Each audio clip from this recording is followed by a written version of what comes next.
jealous this morning, Greg? Do you ever get jealous? Not You see really. stuff on social media and you get jealous. Yes, what did you see? I seen no. Well, I seen you out on your boat, right? I know, it was loving the scenery and this big drone flying over there, and you looking pretty with your sunglasses, aviator sunglasses, and the boat and crashing the waves.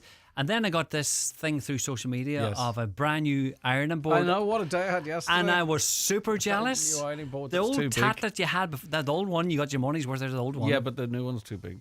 No, There's no way to store it. Stop it. You get It's rid of true. the old one. Come here, what are you going to do with your old one? It's going to go into the garage and sit in the corner of the garage for, I would say, 10, 15 years. Right. Yeah. Good. That's exactly where It it's could going to do go. as a wee pop-up table on your speedboat that you have. What do you It's not think? a speedboat, it's just an old wee... But it's a lovely boat. It's a wee It's a wee fishing boat, It isn't is, it? it's lovely. It's lovely. Did you take it out? When did you take it out? Last night. Yeah, all good. Yep, all Yes. running smooth. You give it the once over. I give it welly. You give it a welly. You had the wellies on them, no? Oh, very So, good. yeah, fun. I was. We have a beautiful county, you know. Yeah, we're blessed. And the aren't we? benefits of driving an old car is the money that you spend on the car. You can spend 3 or 4 grand on a boat, Yeah, I know who you're saying. and then tow the boat with Did the you old paint car. the bottom of it or anything No, like that? But couldn't she be looks bothered. pretty. It's a pretty Thanks, boat. Lee. It's a And pretty. you're pretty. You're a pretty boy. Oh, thanks very much. We're all pretty today. Enjoy your day today. I will do. Good luck to you now. All right, take care. That is Mr. Lee Gooch back with you tomorrow morning at 6:30. Easier to get up these mornings, Lee? Almost definitely. You The cuckoo's are in going. daylight. Cuckoo's Oh, my yeah, alarm clock. There's a cuckoo next to me as well. Yeah, I I must. thought they were rare. They're supposed to be, but you don't. But if you hear the cuckoo, right? What do you do if you find the noise annoying? That's not a noise. Listen, here's a question for you, right? But you saying the cuckoos are rare, right? But how many times did you hear 2 cuckoos going cuckoo, cuckoo, cuckoo, cuckoo? No. You only hear one, sure don't that's you? not an echo? No, but I never heard 2 cuckoos. Have you going, heard 2 cuckoos? No, I only heard one, Uh-huh. and it's probably carries a long distance. Does but it? you never seen a couple of them chatting to each other. No, you don't. You know? All right. If you've seen 2 cuckoos chatting to each other, 0866 You're going to get text 25,000. Gucci and Greg as a cuckoos. Maybe it's my cuckoo's cuckooing at your cuckoo. Possibly cuckoo. Bye bye. All right. 9:01. Let's get an update, and it's over to the newsroom and Donna Marie Doherty. Thanks, Greg. Good morning. There are serious safety concerns regarding a home that has been the site of 4 collisions on the old Letterkenny Road. Councillor Jerry McMonigal told a meeting of Letterkenny Milford Municipal District that the house located at the Corky Junction sustained €30,000 worth of damage, and on at least one occasion a car had made contact with the building. Council officials say that the necessary assessments are underway to investigate whether a crash barrier is the best course of action at the site. Councillor McMonigal says the speed limit has been reduced there before, however to no avail. I raised this about just over a year ago when it first happened, and we reduced the speed down to 60 from 80, but unfortunately motorists are still travelling far too fast, and they come on the junction too quickly, and they overshoot the junction and go straight in through the garden, hit the house, and then on this recent occasion, over Easter weekend, they hit the garage and almost demolished it. So look, this family needs to be protected. An inquest is going to be held into the death of Danielle McLaughlin, the 28-year-old from Donegal, who was murdered in India 8 years ago. Stephanie Roan has more. 28-year-old Danielle McLaughlin from Buncrana was travelling in India in March 2017 when she was killed. A 31-year-old local man was found guilty of her rape and murder last February, following legal proceedings that lasted almost 8 years. The coroner in Donegal has now met with Danielle's mother, Andrea Brannigan, and an inquest will now be held into her death. Miss Brannigan has thanked the Attorney-General for engaging with her to convene an inquest in the interest of justice. In a statement through her solicitor Desmond Doherty, she says the relevant authorities in Ireland have shown her compassion and care in agreeing to the inquest in Donegal, following the horrific events that ended Danielle's beautiful life thousands of miles away. A fundraiser has been set up after 2 men from Dunloe were seriously injured on a construction site in Perth. John Wallace and Keelan Ward are now in hospital in Australia and are said to be recovering well but have a long road ahead. The organisers of the fundraiser say the money will be used to ease a financial burden that comes with an incident of this scale, including allowing family members to travel to Australia. More details can be found on our website highlandradio.com. And finally, the first sod was cut yesterday, marking the beginning of the construction of the Strull Shared Education Campus in Omagh. Over 4,000 children and young people from 6 schools from all backgrounds will come together on the campus. The schools will work together to provide a shared curriculum and extracurricular activities while retaining their individuality and ethos. It's due to open to pupils in 2028. Looking now to the weather forecast, a dry, warm and sunny day today with highest temperatures of 19 to 22 degrees. That's all for now from the newsroom. Back again at 10.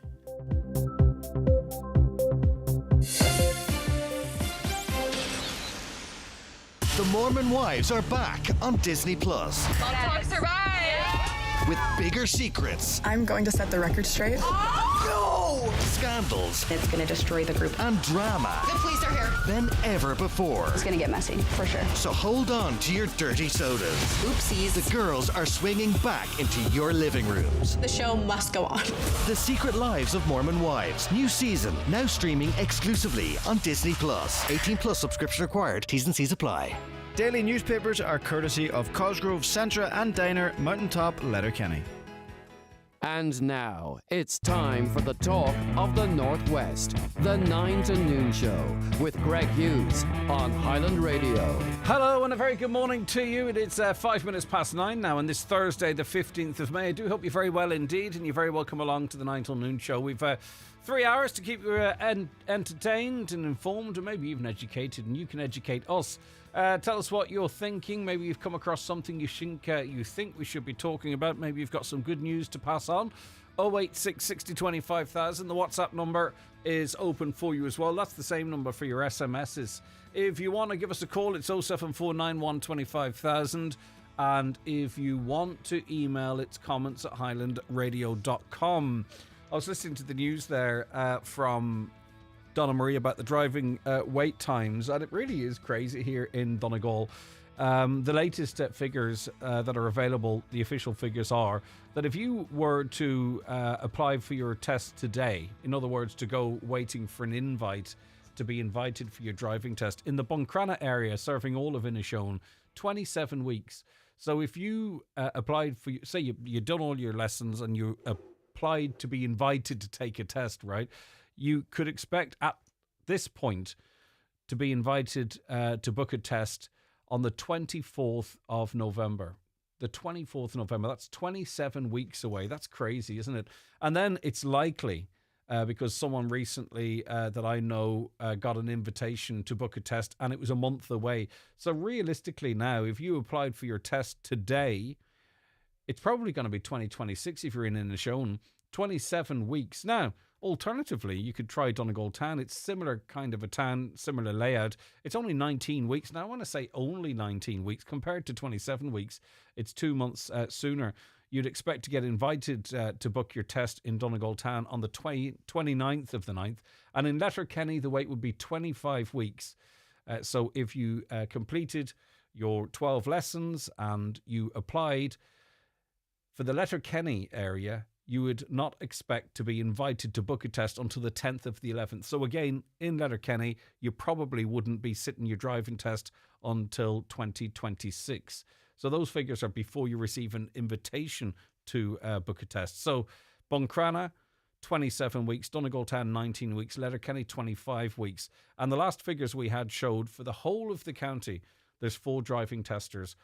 Is it 1 in Donegal Town and then 3 servicing Letterkenny and Inishowen? I think that's the way the breakdown of the 4 driving testers was. But that's crazy, isn't it? And us, such a rural county, and it's so difficult to get about.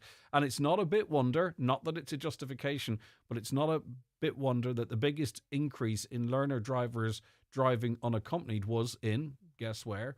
That's right, out of 26 counties, County Donegal. So if you're a young person, left college, or even an older person, maybe you split up with your partner or they passed away or something, you need to get on the road. If you applied today, the likelihood in Buncrana and Letterkenny is you wouldn't be sitting your test until the 26th. And I wonder, is that accounting for that smaller number of testers, you know, annual leave, maternity leave, I don't know, sickness, you know what I mean? So, and then again, and we had this last year and the year before, and I kind of be at pains even to report it because I think it disappoints people when it doesn't come to pass, but I hope it does, that they're talking about, oh, we'll have the driving test waiting times to 4 weeks in September. You know, how many times has September been promised and nothing comes to pass? It's the same with the NCT. We were told that they will work on that, but sure, still the wait times are through the roof often.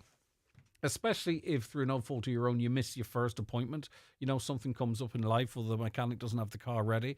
You go back to reschedule and it's, you know, months and months away. Anyway, that's the driving test situation. I just really feel, because I went through it myself at a time, and I know our boys have been through it as well, and it's just really, really, really frustrating. And you're watching on as someone wants to get on with their life or start a new job or take up that apprenticeship, and you want them to be at home, and they're going, well, look, Mum, look, Dad, I can't even get about the place. I might as well head off to Australia or something, and maybe they'll have a great life. I don't know, but suffice to say, I think that's part of the problem in this county as well. All right, Tyrconnell Tribune this morning. Following this week's visit by the Housing Minister, James Brown, Deputy Pádraig McLaughlin says that while he promised much, he provided no answers, while Donegal Micah homeowners, as they're described in the paper, have been left waiting for remediation for a decade. Apart from the foot-dragging on the general election promise of a 10% increase on the remediation cap of €420,000, Pádraig McLaughlin says this situation is now intolerable in the light of Wednesday morning's statement in the Dáil by Junior Housing Minister Tom O'Donnell, indicating that a number of other technical issues have been identified. Deputy McLaughlin also said it's believed there are 2,000 council houses in need of rebuilding, and there is an estimate of a cost liability of more than 200 million, yet the government is not in a position to offer a shred of guidance for them or for when all these projects are put into a time frame. And of course, I sat with the Housing Minister for 12 minutes. Nice guy, don't get me wrong. But as I said in the introduction to Councillor Ali Farron, either he knows nothing about the situation and wants to come up and learn about it and do something about it, or he just wasn't very well briefed on stuff. And I don't mean that with any disrespect to him. It's just the fact that we're looking into that. I'm up here listening. What about, downgraded homeowners? I'm going to listen to them. But it's action now. It's what happens next. And I suppose he needs a bit of time. But can he achieve stuff that previous housing ministers seem either unable to or unwilling to? The Derry People Donegal News this morning. Sad news for the family of Terry Ponsonby and the wider community and business community. A well-known businessman from Letterkenny is being fondly remembered as one in a million following his unexpected passing in Spain earlier this week. Best known for owning the popular local takeaway, the Friars Rest, Mr. Ponsonby was a well-known and much-loved figure in the cathedral town and beyond. Sharing the heartbreaking news on social media on Tuesday, the team at the Friars Rest described their boss as much more than the man behind the counter. He was the heart and soul of the business, and clearly a man who's had a really positive impact on so many people. May he rest in peace, and our condolences to his family and friends. The Derry News this morning, Foyle MP Colm Eastwood and the Department of Health appeared to be at loggerheads regarding funding ring-fenced for Northlands Addiction Treatment Centre in January 2020. New decade, new approach. Mr. Eastwood has heavily criticised the DOH's conduct towards Northlands, which had its core administration and housekeeping funding withdrawn in April. On to the Nationals now, and I can only imagine what the parents of these two beautiful young girls who were all dressed up heading off to their debs and their lives taken from them. I'll read the story and we'll get to the views of the family. It's in the Independent and all papers today. A driver who caused the death of two teenaged girls while bringing them to their debs has been jailed for 7 years. Best friends, Kia McCann and Dalava Mohammed, were killed 17 and 16 respectively. They were killed in the road crash in Monaghan on July 31st of 2023. The teenagers and two other students, including Dalava's sister Avon, were being driven to the ball by family friend Anthony McGinn when he crashed the car into a tree. McGinn, who's 62, was yesterday jailed, having pleaded guilty to dangerous driving causing the deaths of two teenaged girls. Speaking outside court following McGinn's sentences, Kia's mother, Teresa McCann, said there was no justice for what had happened. 7 years, that's the justice here. Two beautiful girls. This is my daughter, Kia, Ms. McCann said, holding a picture of her aloft. And this is what we got. 7 years today. There's no justice for this. My child's life is gone and never coming back. And I suppose maybe the system is constrained by the laws that exist, but this guy was driving at excessive speeds, 150 kilometers per hour in an 80 kilometer zone. There were at least 2 teenagers in the car that are alive to testify that they asked him to slow down. He didn't. He struck a tree, and in an instant, the 2 lives were wiped out. 7 years, probably. Would he serve half of that? So for that act, each life is worth 18 months, 2 years. How could you move forward if that was the justice as a family that was delivered for you? It'd be very difficult. But what sentence is adequate? It's dangerous driving, but it would make you wonder if you didn't like people, put them in the car, make sure your seatbelt's on, crash it, and you know what I mean? Is that what we're going to see next? I'm not, going forward, I'm not suggesting for a moment that's what happened in that case. But my point is that, it seems a very light sentence. That's what the families are saying. 086 60 25,000 if you have a view on that. The Irish Daily Mail this morning. This is an interesting one because Micheál Martin has rounded on local authorities, because often the spin in terms of housing is that the central government is not doing enough. It's not funding local authorities enough to provide housing in the areas that they're responsible for. Micheál Martin's really saying it's not my fault. Local authorities need to do better, and I'll read the story. Micheál Martin has condemned a dependency culture in councils that seek handouts of tens of thousands of euro to fill vacant social homes. The Taoiseach sharply criticised local authorities for seeking up to €60,000 to prepare vacant homes to re-let as the country grapples with the housing crisis. In some areas, properties can lie vacant for over a year, but Mr Martin has insisted this should never happen for longer than the month. More than €100 million was spent refurbishing more than 3,500 council homes to relet them in 2023 alone, according to the most recent data. Much of this relates to properties left vacant when a tenant dies or moves on, with councils required then to furnish them. But the Taoiseach, he's blaming the councils. He says sums should not be needed to bring the homes out of vacancy. Mr Martin said it's not always about handouts, which I think is really quite interesting. And people often report to this programme of vacant council houses, wondering why they aren't being done up, why no one's going into them. And the Taoiseach agrees with you, and he says it's the council's fault, not specific to Donegal, councils in general. The Times reports that a journalist behind a programme at the centre of Gerry Adams' defamation action against the BBC has said she exercised utmost care and responsibility in reporting the allegation that the former Sinn Féin leader sanctioned the murder of a British agent. Now, to say someone did that, it's more than utmost care. You need to know that is true. Well, BBC Spotlight reporter Jennifer O'Leary was giving evidence at the High Court on the third week of a civil trial hearing into Mr Adams' action. Mr Adams claimed the Spotlight programme and a related article published in 2016 defamed him by falsely accusing him of sanctioning the killing of MI5 agent Dennis Donaldson at his cottage, or at a cottage in Glentees. The Farmers' Journal, the future of farm payments beyond 2027 looks hugely uncertain amid mounting fears that the European Commission could scrap the Common Agricultural Policy ring-fenced budget. Cap funding, cap budget. We've been hearing about this forever, but could the death knell sound on the 27th year of this century?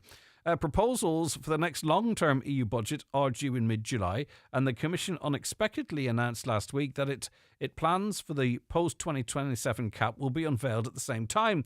The announcement has unsettled farm organisations across the EU and fuelled expectations that Brussels will press ahead with an unpopular dissolution of the cap budget in favour of a single all-in EU budget. There you go.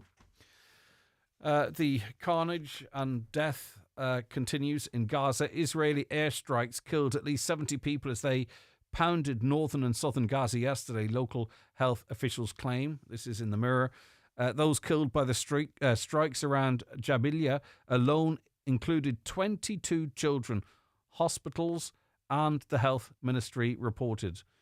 The overnight shelling and strikes from warplanes were said to be some of the worst attacks in recent weeks in the stepped-up war that Israel maintains is targeting Hamas fighters. Now, either they've the best intelligence in the world and know specifically where everyone is, or they are literally just dropping bombs where they think someone might be.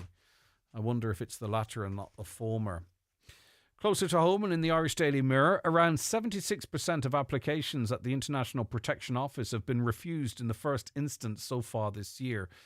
Justice Minister Jim O'Callaghan also confirmed that 70% of appeals have been refused or affirmed to date in 2025. He confirmed the figures in a parliamentary question response to Catherine Connolly TD. Minister O'Callaghan stated that up until May 5th, there had been 6,623 first instances decisions at the IPO. Of these, there had been 5,008 refusals, which I presume we might see lead to a reduction in those seeking refuge here if it's not quite as easy as is possible. And finally, Ireland's chances of making the Eurovision final are looking up, apparently, according to an expert. Emmy performs in tonight's second semi-final, where she hopes to clinch a spot on Saturday's main event. Bambi Thug last year became the first Irish entry to qualify for the Eurovision final since 2018, with 24-year-old Emmy hoping her tune, Like a Party, makes it 2-4-2. So there's been 2 semi-finals. There's 16 acts tonight. 10 go through. I think it'd be a travesty if Emmy doesn't get through. It's a good song. It's a good Eurovision song. And if it doesn't get through, we might as well just pack it in altogether. We've tried international. If that doesn't work, we've tried turkeys. If that doesn't work, what next? All right. Will you be watching? Will you be watching Saturday night? 08660 25,000. The 9 till noon show is brought to you by Letterkenny Credit Union, with monster loans available up to €60,000 for all occasions. Visit letterkennycu.ie. PDO thread lifts and skin boosters, which rejuvenate the skin by improving facial contours, lifting and tightening the jowls, neck, cheeks and eyebrows, are available at Genesis Aesthetics and Skincare Clinic, Gweedore. To choose the right aesthetic treatment for you, contact Mary Ferry, your aesthetic practitioner. Also offering fat-dissolving treatments, dermal fillers and laser treatments for all skin conditions. Hair and makeup packages also available. Genesis Aesthetics and Skincare Clinic, Gweedore. 07495 325 75. Joe Gallagher Entertainment presents Taylor Fever, the ultimate tribute to the sensational Taylor Swift, is making its way to the Mount Errigal Hotel, Letterkenny on Sunday the 18th of May. Hear iconic hits such as Ready For It, Shake It Off, Cruel Summer, Karma and many more. Tickets on sale from hotel reception and ticketmaster.ie. If you have a special occasion coming up, Watson Menswear stock a great selection of men's and boys' formal and casual wear. Top casual brands include Mishmash, French Connection, Tommy Bow and Penguin. Formal wear names include Rimozumo, Sixth Sense and White Label, with a special suit deal of a 3-piece suit, shirt, tie and shoes, all for only €299. Watson Menswear, open 7 days a week on Main Street, Letterkenny and at watsonmenswear.com.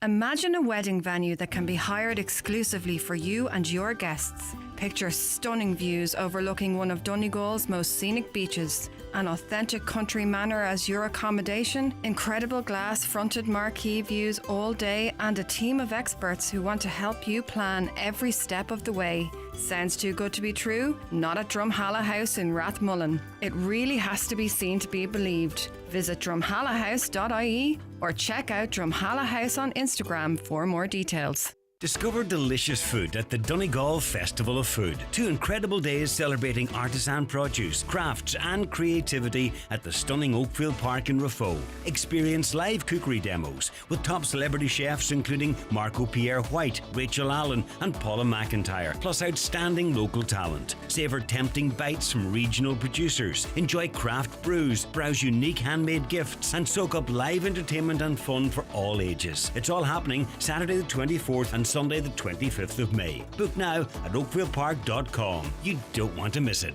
Highland Radio Time Checks brought to you by EirGrid, the operator and developer of Ireland's electricity grid. EirGrid, powering up communities, powering up Ireland. The time is? The time now is 9:23. It was confirmed that an inquest into the death of Danielle McLaughlin is to be held in Donegal. The Buncrana woman was raped and murdered in Goa, India in 2017 while backpacking. Vekat Bhagat received a life sentence for her death in February following an 8-year trial that was riddled with delays and setbacks. Danielle's mother, Andrea, says she's grateful to have the support of the Irish authorities to carry out an inquest at home. Now, the family solicitor is Des Doherty, and he joins me on the programme now. Des, thank you so much for your time. I really do appreciate it. Thank you. It's a pleasure to assist you. You have been very supportive of Danielle's case and her family over the years, and I'm very, very much conscious of that and very grateful for it. Well, I appreciate that, Des. Why is this so significant with sort of everything that's gone before? Why an inquest at home, and why is it so important? Well, there's two answers to that. There's a technical reason and there's a compassionate reason. If we can deal with the technical reason, first of all, Danielle's mum does not have a death certificate for her daughter. And in technical terms, the only way that the death certificate, a proper death certificate, can be got is via the inquest procedure, so that the cause of death is properly recorded. Because the cause of death is absolutely, it's imperative that that is properly recorded on a death certificate for the family, and for other technical reasons as well, in terms of, like, for example, if somebody had, say, a savings account in a local bank or a credit union or whatever, they normally do require, as we all know, through the probate work and other work, for a death certificate to be produced. So there is that technical reason, and that technical reason, I suppose, gives a bit of finality to the case as well. And I know that's a sad aspect of it, but it is a sort of a written document confirming for Danielle's mum the cause of her daughter's death, because it's well known, of course, that Begat was convicted for the murder and rape of Danielle. But the details of the death and what actually led to the death, which is a matter that a coroner is interested in, how did the deceased die, is very, very important. So that's the technical background to it. But I suppose there's a compassionate element as well in this case, because as you know, and your listeners will know, and most of Ireland knows, this case has been going on for some time, and it has attracted quite a lot of media attention and interest, not only here but well beyond that. And it was a very long process, and people complained a lot about the process being so long. But as a legal representative, I've had to be very respectful of the Indian legal system, and I never took it upon myself to be critical of them in any way. I feel that would not be appropriate at all. But it was a very long time. The process did take 8 years, and I think the family then instructed me at the conclusion of the trial to make an application to the Attorney General for an inquest to be convened. And in fairness to the Attorney General's office, they were back to me very, very quickly. And then, in turn, of course, the coroner in Donegal, Mr. Dr. Dennis McCauley, he as well dealt with the matter most speedily, and he's now met with the family. And I, for the first time, having dealt with this for quite a number of years, could almost sense a feeling of relief on Danielle's mum and for Danielle's sister, having met the coroner, and the coroner very eloquently explaining the inquest process and how it was going to work. So I think it was of great solace to them. So just in relation to how it might work, Des, how much in terms of, I suppose, information, how much cooperation is required from the relevant Indian authorities or agencies, and how forthcoming might that be in progressing this process? Well, that's a very good question, and I think that it is vital, but I do not see any difficulties in that regard at all, because we already had a presence in the court under the Indian legal system. We were represented before the court, so we've obviously maintained great contacts. Now, what has again made this case exceptional and unique, even though the death was abroad, was that there was a post-mortem carried out in India. But there was also a second post-mortem carried out in Ireland by Professor Cassidy at the time. He was a state pathologist. So the coroner has a lot of information already before him that's going to assist him.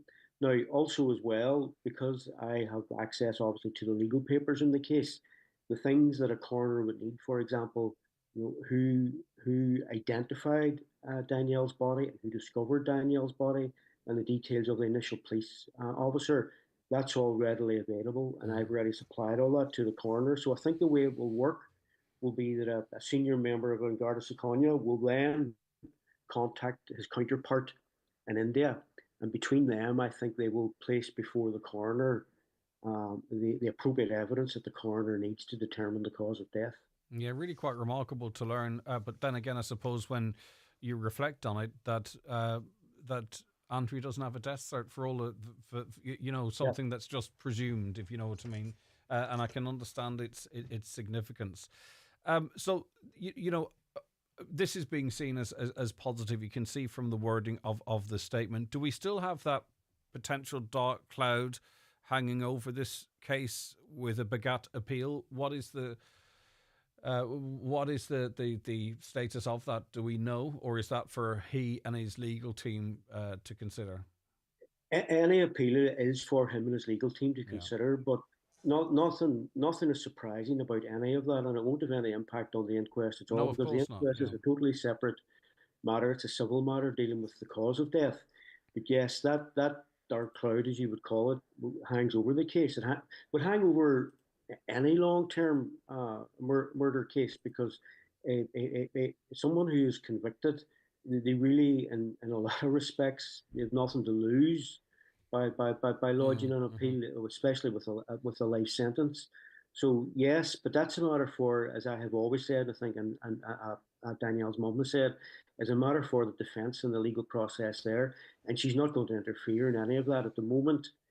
Begat has been convicted for the murder and rape of Danielle, and that's how matters sit. Yeah, and I think just to conclude, with so much resistance and the battles over the last 8 years at home, for that positive meeting you had with the Attorney General, that positive engagement with Dr. Dennis McCauley, that this seems to be one of those things that might go to plan, if that makes sense, with all the trials and quite literally trials and tribulations that have gone before. It's nice that in her own home, it seems that everyone's working to get the right thing done in this instance. Yes, no, I would agree with that, and I think on the return from India, when the family returned, they received a very nice letter as well from the Tánaiste at the time, and that really began the process of engaging them with the authorities here. Because before that, I could not really do that, but it does show the compassion in the case. And sometimes we complain a lot about the law, and we complain about legal cases, and generally that's why people are in the media. But there is a compassionate element to the law. And I think that the coroner's inquest does supply that. And coroners, on the whole, in my experience, in many jurisdictions, are very compassionate people and very understanding. And I think sometimes that's lacking in the law, because it has become a very aggressive thing in the media and that as well. And I suppose, in the entertainment industry. But it is a compassionate element to the case. And I think all the hard work will be done now. The hard work will be done now over the coming months and getting the inquest ready. And when the inquest happens, yes, we do expect it to run smoothly, because the work will all be done in advance, effectively, behind the scenes in the preparation. And just finally, in case listeners are wondering, this inquest is most likely, or expected, is it not, to just confirm what we know, validate what the family know, and make it official here in Danielle's home? But that in a nutshell, that is correct. But I think what will happen, again, to use the compassionate theme, is that a member of Danielle's family, likely to be her mother or her sister, will get the opportunity to speak properly in a legal forum, in a witness box under oath, in a commemorative way about Danielle, and explain to the coroner what sort of person Danielle was, which we know to a certain degree, again, through reports in the media and that. But it'll be very important that that's done in court, and I think it gives a degree of officialdom to the case. It puts on the record as well, exactly. and it's an opportunity for her to be heard, and for Danielle to be heard through her mom. Through her family. Exactly. I can really feel that. I get the significance of that, and as difficult a time as it will be, because anytime you sort of have to really look inwards and reflect, it's going to be a challenge. But hopefully, at the end of the process, a further weight might be lifted from Andrea and Danielle's sister and everyone affected by this. Des, listen, thanks as always for your time. It's greatly appreciated. Thank you. All right, take care of yourself. That's the family solicitor there, Des Doherty, reflecting to the news that we received last evening that there's been a welcome by the family of Danielle McLaughlin that a inquest will be convened under the auspices of Dr. Dennis McCauley, and as we heard, the Attorney General has been very cooperative in dealing with Des in that regard. I just want to let you know that there is a road traffic bereavement support group meeting taking place. And the question really is, effectively, have you been affected by the loss of a loved one due to a road traffic collision? If you have, you're very welcome to come along on Thursday, the 22nd of May at 6:30 p.m. and it runs to 8 p.m. at Huey's Corner Pastoral Centre in Carndonagh. And if you are intending to go, and it might take you some time to consider if it's the right time for you or whether you go on your own or with someone with you, or you know how it is when you're dealing with a loss or tragedy. We have contact details here. If you contact us, we'll give you the phone number or the email to see if you wish to attend that bereavement support group for those who have lost a loved one due to a road traffic collision. It's next Thursday, the 22nd of May, between 6:30 p.m. and 8 p.m. at Huey's Corner in Carndonagh. Contact us and we'll pass on the details to you. The 9 till noon show is brought to you by Letterkenny Credit Union, offering low-rate car loans with fast approval. Apply online at letterkennycu.ie or in office today. Atlantic Travel, Letterkenny, award-winning travel experts. Sail the Sicilian coastline, dive the Maldives, tour Riacan and Tuscan vineyards, stroll the shores of Lake Garda or the streets of Santorini. Indulge the senses, savor new flavors, embrace warm welcomes, smiling faces and balmy sunsets. Escape with atlantictravel.ie. Book today. Ireland's move to a cleaner energy future is happening right beneath your feet. With a gas network that's carrying more renewable gas, that will help your business become more sustainable in a way that works for you. Gas Networks Ireland, moving Ireland's energy. Looking for the ultimate school tour destination? Discover the largest family entertainment complex in the Northwest, Century Complex. Dive into fun with our soft play area, conquer the indoor crazy golf and enjoy a private cinema experience with packages available. Call 07491219976 to book your adventure today. Buying or moving home can be a strange mixture of excitement and stress. So the last thing you need is worrying about conveyancing. Time to call McElhenney and Associates. They'll move that property transaction along swiftly, make sure everything's in order and prevent any nasty surprises. Residential, commercial, leasing or voluntary transfer. Call today on 074 917 5989 or find us online. We'll do the paperwork, you do the wallpaper. McElhenney and Associates Solicitors, Stranorlar. How can we help? Get your home and garden summer ready with Watson Hire in Letterkenny. From lawnmowers to strimmers and compost to lawnmowers, they have everything you need to tidy, clean and green your space. If you're painting, inside or out, choose the best value paint in Donegal from top names like Fleetwood and Johnson's. Watson Hire, open 6 days a week at Lisnen and Letterkenny with great deals to have your home and garden looking their best. See watsonhire.ie. A listener texted in to say, does anyone know how long the water in Lekemy will be off for? We've had none since Tuesday, which is, it's Thursday now.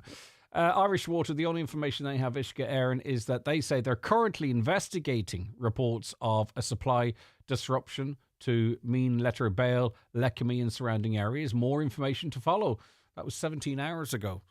No further information since. So Irish Water are on the case. You could say how much that it inspires you, I don't know. But there's no time frame as to when you'll get your water back in those areas. Hi, Greg. We need to hold our councillors to account as people are frustrated about the fact that no councillors have opposed iPass centres in Donegal. Their silence is complicity. I can't speak to all of them as to whether or not they have opposed them or not. But that caller believes that is the case, and I suppose in the absence of speaking out on these issues or proposing motions. Maybe that's how they feel. Ballyholey is on the way to Lifford, I'm told. A young man was killed earlier this year due to the storm. We remember that very sadly. There is a crash barrier put up. I think that the crash barrier should have been extended to where there is a big drop. This needs to be looked at. This is dangerous. You're not the first person that has raised that concern with me. And there are also, we also received concerns previously that there are still dangerous trees overhanging that stretch of road. I'm not sure if that situation has been addressed since. But anyway, this caller says that crash barrier should be extended to where there is a big drop. If you drive that road or are from that area and you have an opinion, let me know. Now, Diane Harvey is owner of DS School of Motoring. D's School of Motoring, I beg your pardon. Good morning, Diane. Good morning, how are you? I'm doing fantastic. And I want to talk to you about why we invited you on in the first instance, but I just wonder, as someone who teaches people to drive young and not so young, I'm sure, I was just going through the figures today. Before you get invited to sit your driving test from today, 27 weeks wait in Buncrana. It'd be 26 before you have your driving test. Letterkenny, 25 weeks. You can't expect an invitation to book your test before the 10th of November. We're only in middle May. These figures are shocking, aren't they? What's it like dealing with your your students as they complete their 12 tests and more, and know they have this weight in front of them? Wow, that was such a long question, and then their line dropped off. I'm not sure I can do such a long question introduction again. I'll come back to that in a moment. We'll speak to Diane. We'll reconnect with her. Are you there, Diane? No, I have lost you. You are, okay. A caller says, Relay for Life is all about coming together and celebrating cancer survivors, remembering those who've passed away from cancer, and giving thanks to all caregivers while learning about the services available from the Irish Cancer Society. Relay Donegal takes place next Saturday and Sunday at the ATU. A really special times, always. The Candle of Hope ceremony on Saturday night as darkness falls, and all the candles are laid out around the track. Candles of Hope will be available in Ramelton tomorrow, Friday 16th. Warriskis and Kieran's Moorfield, 8:30 to 5 p.m. if anyone wants to remember someone in this way. And it's interesting, different people go to that for different reasons, because some people call themselves survivors, others don't, but they all come together in that moment of reflection. I'll mention a coffee morning actually that's upcoming as well. It's a cuppa for a cause at Dillon's Hotel. It's in support of Lauren Wall, a Dillon staff member going to Uganda in July. The coffee or the cuppa for a cause takes place on Wednesday, the 21st of May, between 10:30 a.m. and noon. And tickets for amazing prices are going to be sold on the day. And it's all under the umbrella of Play Action, enriching disadvantaged children's lives through play. And through that, Lauren Wall, a Dillon staff member, is heading away. Right, Diane, I have you back. Sorry about that. I was just going to ask you, these big long waiting times for people that you're working with, 27 weeks in Buncrana, 25 in Letterkenny, 19 in Donegal Town. What do you hear from your students? What I hear from my students is just that they just feel that they're just being left behind. They feel that they have done their 12 lessons and they're left waiting that long, that they have to have more lessons, the expense of it. The lack of on-road experience is encouraging young people to drive on their own because they have no choice to go to college, to go to work. So then they say we have testing and then we might have a test in Donegal Town. I'm quoting here, as like we have no driving test this week. Sometimes we could go 2 or 3 weeks without no driving test. We could have weeks that they came in, like not last week, the week before. We only had tests on Thursday, Friday, which was only on trailers. And so, like, that was only 2 days. There's no test this week. What? 1 second. So it has a domino effect. Well, Dan, sorry. So last week, there were no sort of regular B tests. It was just trailers, cars and trailers, Thursday, Friday. There's no driving tests taking place this week? None this week at all. In Letterkenny, Donegal Town, Buncrana, or across the county? Donegal Town. Wow.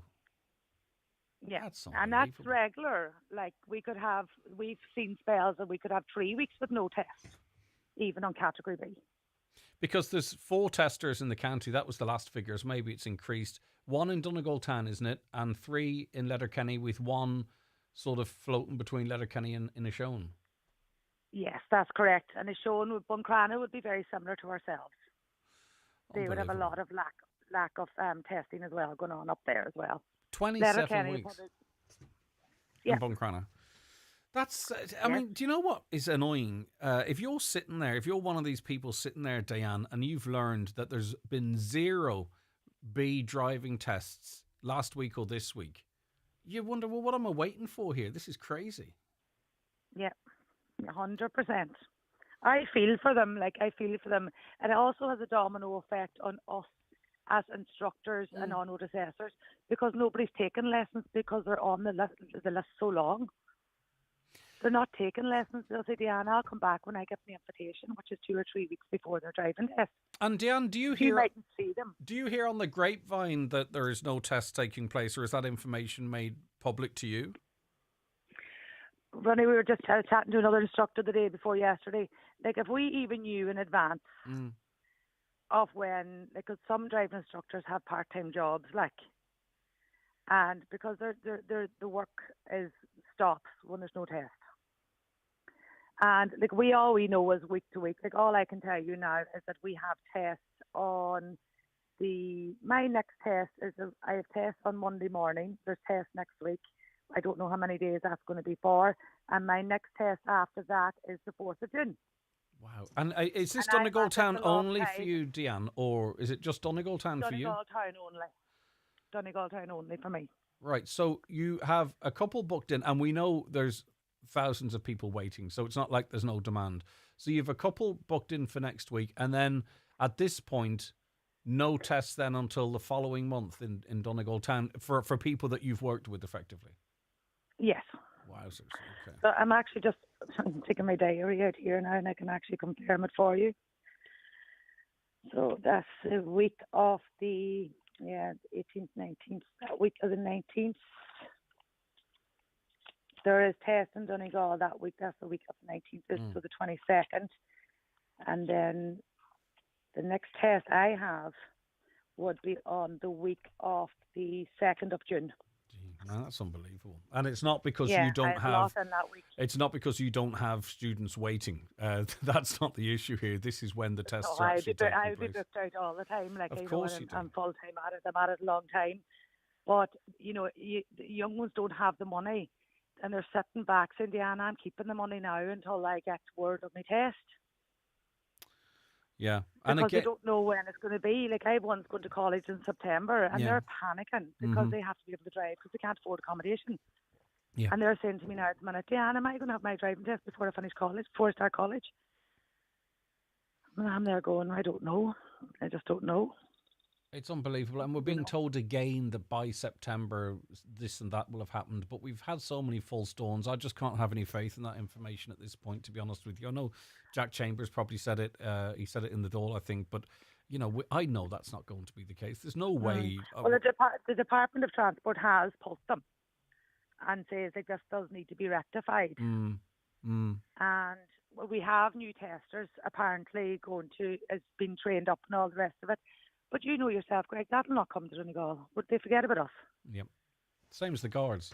They go to Dublin, we get Yeah. 1 or 2. Yeah, okay. Well, we'll keep an eye on that. Diane, listen, that's a remarkable insight, but we also want to talk about a recent situation that you observed on the road. Diane, tell us that story, please. Well, basically, Greg, first of all, everyone's behaviour or attitude has to change on the roads. It really, really does. Like, people's attitude on the road at the minute, it's terrifying stuff. Like, I've come on several incidents over the last couple of months of what I could describe as reckless driving. And I'm driving a learner car myself all the time because of the job. And I would never have said that. I have standard L plates on.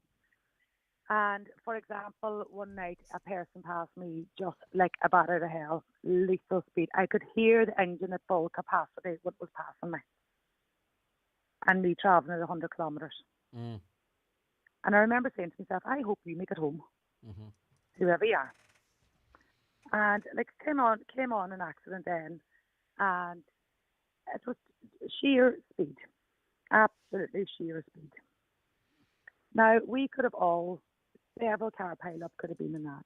I had one lady, her legs were shaking, she couldn't even get out of the car. You know, I don't know why people is so angry on the road. Is it anger? Is it, you know, I can't understand where this has come from. Have I you was seen in a it car worse park than... yesterday. Oh, go on and then I'll ask you a question. Go on, Diane, you're in the car I park. was in a car park yesterday, and a person swung around the car park and pulled the side of somebody's car. Like, why are you in a rush going out of a car park? It just is what blows my mind. And I'm there going, you know, didn't even have time, big fancy car, round the corner, took the corner too wide and bang into somebody else. And I'm just there going, you shouldn't why? even be out of first gear. Like. Yeah, exactly. You should be less than 5 kilometers per hour. And Deanne, you've been at this for a long time, okay, and you would be able to gauge any changes in driver attitude, anger, patience. You know, whether you're just driving your own vehicle with the L plates on because of your job, or when you have a student on with you. Have you genuinely noticed a change in driver attitude, patience, aggression, tooting the horn, flashing the lights? 100%. Yeah. 100%. The anger, it's like, you know, I'd be driving along, for example, myself, right? I could be anywhere. And next thing you look in your mirror and you can actually see the person getting agitated behind you because you have an airplane up. They don't realise I'm actually a professional driver. And the attitude, and they're just around. But I was talking to another instructor yesterday and they were telling me that they were on the main road and how somebody overtook them in the hard shoulder. Undertook yesterday. them? Undertook them. Wow. Okay. We're hearing an awful lot of that actually, Diane, right across the county, this undertaking crack. Yeah, and like I was there yesterday going, I go, really? And she goes, yeah. She goes, she could see it coming, and it was actually in Barnesmore Gap, and she could see it coming, and to the inside and away around them. It's so scary. So, like, for example, the incident, I came on an incident, and the guards didn't ask me anything. They said, oh, if anyone wants to ring into the guard station, ring in. I have rang in. Do you know what I mean? Yeah. But people need to speak out. People need to report this. People need to take registrations on it. Use your dash cams. And you can upload that information. There is a portal on Goddess. You can't have a portal for uploading instances of dangerous driving. You know, if you feel you're frustrated ringing your local station or what have you, there is a portal there where you can do exactly what you've just said, Deanne. But what I don't understand is, you know, because we're seeing crazy rates of drink and drug driving in this county. We're one of the worst. Like, there was one weekend there where we accounted for over 10% of the entire country's drink and drug driving stats. And then every community, very sadly, has had to endure loss through fatal road traffic collisions, not to mention, 10 times that potentially have life-changing, you know, a smack to the head that makes them moody or irritable or brain fog. You know, people with long-lasting injuries from car crashes. And a lot of messaging, and it just makes you wonder, why is it not getting through? It does. You would wonder. Yeah, like drink, drugs factor, like high music and all this here, like the higher the beat, the higher the speed. You know, a lot of that there. I see there's a lot more of that on the roads. And what I can't understand is, especially in regard to young people, it's so expensive for them to have these tools and luxuries of having a car, having insurance. Where's the respect? Where's the respect for the other road user? There's none. There is none. It's gone. Any respect that was for each other on the road is gone. It's worrying. In my eyes. And that's across the board. I can say that on behalf of a lot of instructors that we work with. And young ones are, like, I'm not saying every young one or middle-aged person, but if you look at the stats as well, it's all people between the age of 25 and 40. Yeah, stats don't lie. Diane, listen, thank you so much for your insight. I really do appreciate it. And it's another thing that we're trying to do to try and get the penny to drop. So I do appreciate your time. Take care. That's Diane Harvey, owner of Dee's School of Motoring. The 9 till noon show with Letterkenny Credit Union. Simplify your debts with a debt consolidation loan from Letterkenny Credit Union. Call us on 074 910 2126 or apply online via our app or in office today. A water conservation order is in effect from May 6th for 6 weeks in the Milford area to safeguard the water supply for essential purposes. This order follows many months of dry weather, putting the water source under stress. Please do not use a hosepipe or sprinkler and conserve water wherever you can. Together, we can safeguard our water resources. Learn more at water.ie/WCO. Ishka Erin, delivering water services for Ireland. At Charlie's in Letterkenny, they've been serving great food since 1984 to sit in and take away. Everything is cooked to order, so if you're having an all-day breakfast, a burger, or some of their renowned fish and chips, you'll know it's been freshly prepared. And there's a great selection of gluten-free options. Home-cooked food in the heart of Letterkenny at Charlie's. Open Tuesdays to Saturdays, 12 to 8 on the Pierce Road. When the hunger hits, pull into Charlie's. Ready to order your 252 Nissan? Then get to iMotors Letterkenny from Thursday, May 15th to Sunday, May 18th. Explore the exciting new Nissan range with cutting-edge tech, bold design and unbeatable value. We're taking 252 orders now. Your perfect car built your way. Saturday 10 to 5, Sunday 12 to 4. Don't miss it. iMotors, fearless generation. Once again, thousands of people all over Ireland came together for Darkness into Light. So however you mark the most important sunrise of the year for those affected by suicide, Electric Ireland and Pieta want to thank you. There's still time to donate at darknessintolight.ie, proudly supported by Electric Ireland. Highland Radio weather updates with McElhenney's. Get set for summer with all new arrivals dropping every week, from fashion to footwear and homeware to cosmetics. Discover more in-store or shop online at mcelhenneys.com today. Okay, dry and sunny today. Temperatures in the high teens, low 20s. An interesting statement released by Daniel O'Donnell, and effectively the short read is that he's taking a break from touring. Not retiring, but taking a break, but it's down to his health. And it reads as follows. After much reflection, Daniel has decided to take an extended break from touring. This decision was not made lightly, but it is driven by the health challenges he's faced over the past few years, particularly with allergies and recurrent chest infections while touring extensively. It reads, Daniel will continue his touring commitments until December 25, but he has realised that he needs to step back and focus on his health and his well-being. This pause is essential, it says, for him to recharge and recover. He emphasises that this is not a retirement, but rather a temporary break. Early next year, Daniel will host his Opry Le Daniel shows on TG Cahir.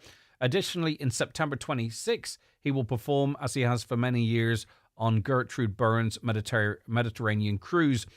These will be his only confirmed performances for 2026, so effectively taking 26 off, bar Opry Le Daniel and that cruise performance. And Daniel has taken time away himself. I hope he sticks to it as well too, because he does push himself, and when you do push yourself, you can be prone to infections and what have you. So he says the reason for this is his health, and he's suffered for the past few years with challenges relating to allergies and recurrent chest infections while touring extensively. I don't think he's doing media interviews in relation to that, but hopefully he takes 26 off, bar those 2 gigs, and fully recharges his batteries, because we need him back fitter and stronger than ever.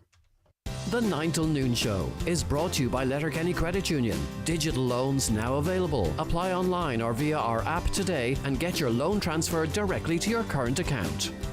Root Canal Care Reimagined. At Blue Poppy Dental, Dr. Naveen's gentle, zen-like approach creates a calming experience. So relaxing, patients often fall asleep during treatment. Discover a new kind of dental care where comfort comes first at Blue Poppy Dental. Book now by calling Blue Poppy Letterkenny on 074 912 0355. You never know when barbecue weather will arrive or leave. But with Aldi's 100% Irish Board Bia quality assured barbecue range, you can be ready at a moment's notice. Like lean beef burgers, basted pork loin chops, and marinated chicken fillet kebabs. All for only $2.99 per pack. So go on, get summer started. Good food, good mood from Aldi, while stocks last. At Hidden Hearing, we believe you should keep hearing it all. Keep dancing. Keep celebrating. Keep laughing. Keep being you. Call 1-800-370-000 or go to hiddenhearing.ie and book a free hearing test today. Hidden Hearing. Your hearing is our expertise. Celebrating 50 years, McDade's Bathroom Plumbing Tiles in Buncrana continues to be Donegal's go-to destination for stunning bathroom makeovers. With a vast selection of premium tiles and bathroom products, our showroom is your ultimate one-stop shop for crafting the perfect space. We've earned our reputation through expert advice, unbeatable prices and a dedication to customer satisfaction. Visit our showroom in Cockhill and Buncrana and see why we've been Donegal's top choice for 50 years and counting. Call us at 07493 63050. Is the end of cap payments in sight? In this week's Irish Farmers Journal, we report on growing fears that Brussels is poised to axe the cap. Commission proposes lump sums for small farms. Mart's warn TB proposals could hit farmers' pockets. Lakeland Dairies sounds alarm over Stormont threat to cow numbers. Find out how much Tyrlawn's share spin-out is worth to farmers. Minister pledges to pay remaining acres money within weeks. Plus, win a Yamaha quad. Collect your first token this week. All inside this week's Irish Farmers Journal. Live, on air, online and on the Highland Radio app. This is Highland Radio News. Good morning, it's 10 o'clock. Donald Kavanagh at the news desk. The family of murder victim Danielle McLaughlin has welcomed confirmation of an inquest into her death. The 28-year-old from Donegal was murdered in India 8 years ago. Vikat Bhagat, a 31-year-old local man, was found guilty of her rape and murder in February following legal proceedings that lasted almost 8 years. An inquest into her death will now be held in Donegal. Her mother is thanking the relevant authorities for their compassion and care. Family solicitor Des Doherty told Greg on today's 9 till noon show it's very important as this will now allow for a death certificate to be issued. Danielle's mum does not have a death certificate for her daughter, and in technical terms the only way that the death certificate, a proper death certificate, can be got is via the inquest procedure, so that the cause of death is properly recorded. It's imperative that that is properly recorded on a death certificate for the family. And you can hear more of that conversation between Greg and Des Doherty on our website, highlandradio.com. The Social Democrats say families have been left in the dark about their children's surgeries. It's after more than 2,000 parents received letters from Children's Health Ireland advising a review into children's hip surgery. Government say it'll publish an independent review on the hip operations at the end of next week. Social Democrats TD Porrick Rice says those affected deserve the information now. We had to get that information kicking and screaming from the government. They have been slow to give us information on this. And what we want is transparency and accountability, and we want answers for the families who are contacting us about this issue. There are serious safety concerns regarding a home that's been the site of 4 collisions on the old Letterkenny Road. Councillor Jerry McMonigal told a meeting of Letterkenny Milford Municipal District that the house located at the Corky Junction sustained €30,000 worth of damage, and on at least one occasion a car made contact with the building. Council officials say that the necessary assessments are underway to investigate whether a crash barrier is the best course of action at the site. Councillor McMonigal says the speed limit has been reduced there before, but to no avail. I raised this about just over a year ago when it first happened, and we reduced the speed down to 60 from 80, but unfortunately motorists are still travelling far too fast, and they come on the junction too quickly and they overshoot the junction and go straight in through the garden and hit the house. And then on this recent occasion, over Easter weekend, they hit the garage and almost demolished it. So look, this family needs to be protected. A fundraiser has been set up after 2 men from Dunlow were seriously injured on a construction site in Perth. John Wallace and Keelan Ward are in hospital in Australia. They're said to be recovering but will have a long road ahead. The organisers of the fundraiser say the money will be used to ease the financial burden that comes with an incident of this scale, including allowing family members to travel to Australia to support them. More details can be found on our website, highlandradio.com. Police in Derry have launched an arson investigation following a fire at Strathfoyle Play Park last night. The blaze is believed to have begun at around 10:30, causing damage to some of the park equipment. The incident has been described as sickening by local MLA Mark H. Durkin. The authorities are encouraging those who believe they have relevant information to get in touch. A hospital in southern Gaza say 54 people have been killed in another night of Israeli airstrikes, this time on the city of Khan Yunis.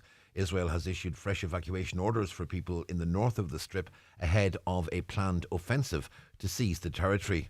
Mohammed al-Arbid lost his aunt and several cousins in the city of Jabalia. Everyone knows what this has become for us. It's become the norm, like drinking water, hearing someone has been martyred and saying may they rest in peace. We've become numbers. It's hard to put into words. As the Balmoral show continues today in Belfast, Northern Ireland's farmers are being praised for their resilience after another year of challenges for the agri-food industry. They've had to contend with issues including Labour's plans to change family farm inheritance tax rules. That's as well as other issues including uncertainty around the impact of tariffs and the threat of diseases such as bird flu, blue tongue and bovine TB. James McCluggage is from the Ulster Farmers Union. What an event like this to actually showcase what we actually do, and that's why I remain relatively upbeat that we actually do have a future. We have all these challenges. Farmers are the most resilient people that there are in this country, and we'll keep on. I know we come under a bit of flack and feel vilified at times, but we're an industry which should be really, really proud of ourselves. Well, the forecast and Met Éireann tell us that once again it is going to be a dry day, quite warm with top temperatures of 18 to 22 degrees Celsius, a chance of a light breeze. And that's Highland Radio News. We're back with headlines again at 11 o'clock. You can check all today's news, of course, on our website, highlandradio.com. But for now, from the news team, good morning. The obituary notices this Thursday evening, May 15th. The death has occurred of Emmanuel Famalola, Sailors Rest Shorefront, Buncrana. Emmanuel's remains will be reposing in St Mary's Oratory, Buncrana, tomorrow evening from 5 p.m. until 10 p.m. Requiem Mass will be celebrated on Saturday morning at 10 o'clock, followed by interment in St Mary's Cemetery, Cockhill.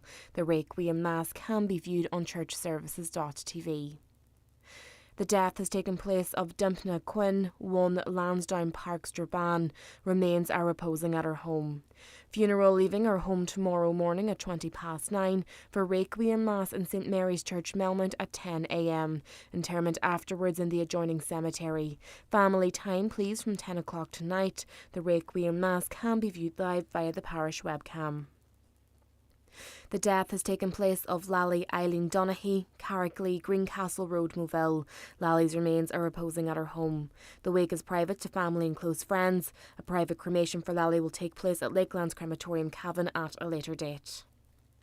The death has occurred of John Boyle at the Diamond, Dunlow. John's remains are reposing at his home today from 12 p.m. Rosaries at 8 o'clock. Funeral Mass tomorrow afternoon at 2 o'clock in Star of the Sea Church, Annagry, with interment immediately afterwards. The death has occurred of Victoria Vicky Ann Fullen, 24 Sesha Park, Castlefin. Vicky's remains are reposing at her parents' home, 6 Cashlin Court, Castlefin. Funeral from there tomorrow morning at 11:30, going to St Mary's Church, Castlefin, for Requiem Mass at 12 noon, followed by burial in the adjoining cemetery. Family time, please, from 10 p.m. tonight and before the funeral tomorrow morning. Mass can be streamed live via the parish website.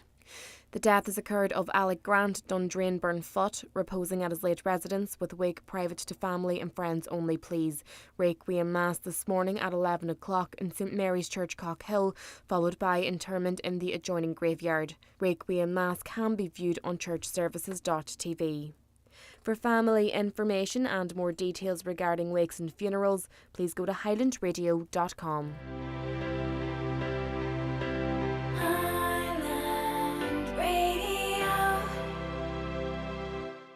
Dig oes y cara, cwnes y tan sales yn astro. Crack ar bit an sio. Wel a hwrt reis y do imagine. Lyw galor dymsyn y leitin ty sio. Ne meg dul cwig mor an koshery, ac ne mein ewn cwle ar carbe. Bai la un tak amarach agam. Is féidir le feib codalte drochhúmar strus agus imní a bheith mar chóirthaí gur chóirdeid do bheabharthlánse a cheacáil. Tá tacaíocht ar fáil ar an urlis má phlean meabharthlánse ag yourmentalhealth.ie ón HSE. And you're very welcome back to the 9 till noon show. Yes, Donna Marie. Yeah, go on then. Yes, thank you. Donna Marie's making coffee because she's coming in for a chat. Of course, from our newsroom, but she's also launching the latest series of Ours to Protect on Highland Radio, and it's back. We'll be talking to Donna Marie in a short while about that. Also, later on in the programme, Paul McLaughlin will be in after 11 a.m. taking your garden questions. He better tell us we can put in our bedding plants now, or else he's not welcome back, because if you can't do it now, well, you might as well jack it all in. And I'm going to, hopefully on the way home, could call in, and because I need some stuff as well. I need some compost. I need some, like not for hanging baskets, but the ones that stand up vertically? What are they called? Anyway, I'm going to have to sort that out. So I'll see if I can soften him up in that regard. Any questions for Paul about what you should be doing? Like, what do you do in Milford, for an example, when there's a hose pipe ban and it's not going to rain for 3 weeks? Do you know what I mean? How do you look after your stuff? I was chatting to a guy there actually who there was a couple of things actually. By the way, I wanted to mention when we were over with the housing minister, we went into the old courthouse to chat to him. Had a lovely coffee there. Paid for it, by the way. So this is not. It's not that I'm getting anything for free. Lovely staff there, by the way. Good sense of humour and a bit of crack as well. And they've a fantastic menu there. I didn't realise that they have such a fantastic menu. And looking around the place, the prices are really, really quite good. So if you're in and around Lifford, the staff are lovely. Call in, get a coffee, sit in, take away, and there is also a great menu there too. I just thought I'd mention that. But I was talking to another guy then at the creamery, and he said, you are missing out if you're not using water butts, if you're not harvesting water yourself. Because we get so much rain, maybe we can't rely on Ishka Aaron to gather it for us. But if you cut your spouting or have a bucket in under it, you can gather your water and use it this time of year when water seems to be at a premium. That has got nothing really, or maybe it's got everything to do with the fact that Paul McLaughlin, our gardening expert, is going to be in after 11 a.m. taking your gardening questions. Get them into us now, 08660 25,000. Hi, Greg. I'm listening to your show regarding drivers. I do believe too many parents are making cars accessible to young drivers without them fully understanding the cost of car insurance and tax. My son wanted to drive. He saved so hard for his car and insurance, which meant less socialising at weekends until he could afford the luxury. He appreciates his car, and in his eyes, it's his lifeline to get to college and work. I could have bought him this luxury, but I made a decision not to. I agree. That's exactly what we did with poor Aaron and Lee to some extent, but Aaron saved up his own money for his car and got the black box insurance, and it was $1,500, and the car was $2,000, I think. So he got on the road for $3,500. And with the black box then, his renewal, so it was £1,500 with provisional licence, though we only had that for a couple of weeks. And then the renewal with the black box was €850. And he was still 18, second year of driving. So it's still not insignificant, but he was working away. So I agree with you, but I wouldn't judge if you have the resources at the same time, and you're not ruining the child in inverted commas. Well, then there's no harm in doing it that way either. I was coming out of shining lights to the mountaintop road. Most drivers flash and let you out. A taxi driver was behind me and got impatient. He pulled out onto the other side of the road beside me and crossed to the other side of the road. This is dangerous behaviour. Taxi drivers are supposed to be professional drivers. A caller says, I don't understand why the driving test is not a senior cycle subject in schools. That should be an opportunity to have your driving licence as part of your leaving cert. Yeah, I mean, it's not a bad suggestion. I always thought we could do more in an official manner in teaching life skills, stuff like that. I know maths is important. I know English is important and other things are important, but life skills are so blooming important, aren't they? Because you come out and next thing you know, life hits you hard. The Lifford Road has still not been sorted, says the listener. The bends are still there. The only thing they did was widen it. It was nothing but an utter waste of money, believes a road-using listener.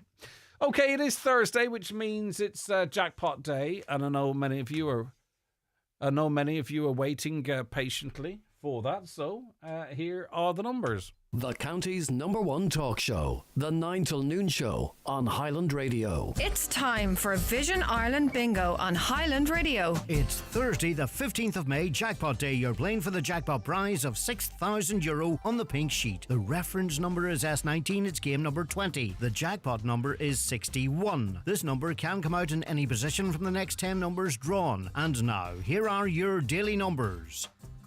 87, 54, 88, 52, 7, 67, 31,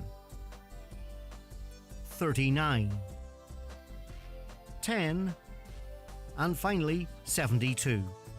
Phone your claim to 9104833 before midnight, leaving your name, contact number and the name of the shop where you purchased your book, and we'll call you back the next working day. Get all your Vision Ireland Bingo information at highlandradio.com. Celebrate your love at the award-winning Villa Rose Hotel and Spa Ballybuffet. The elegant Cadbury Suite hosts up to 300 guests with a private garden and romantic stone cottage for unforgettable wedding photos. Experience exceptional service that turns your dream wedding into reality. Visit villarose.ie to start planning.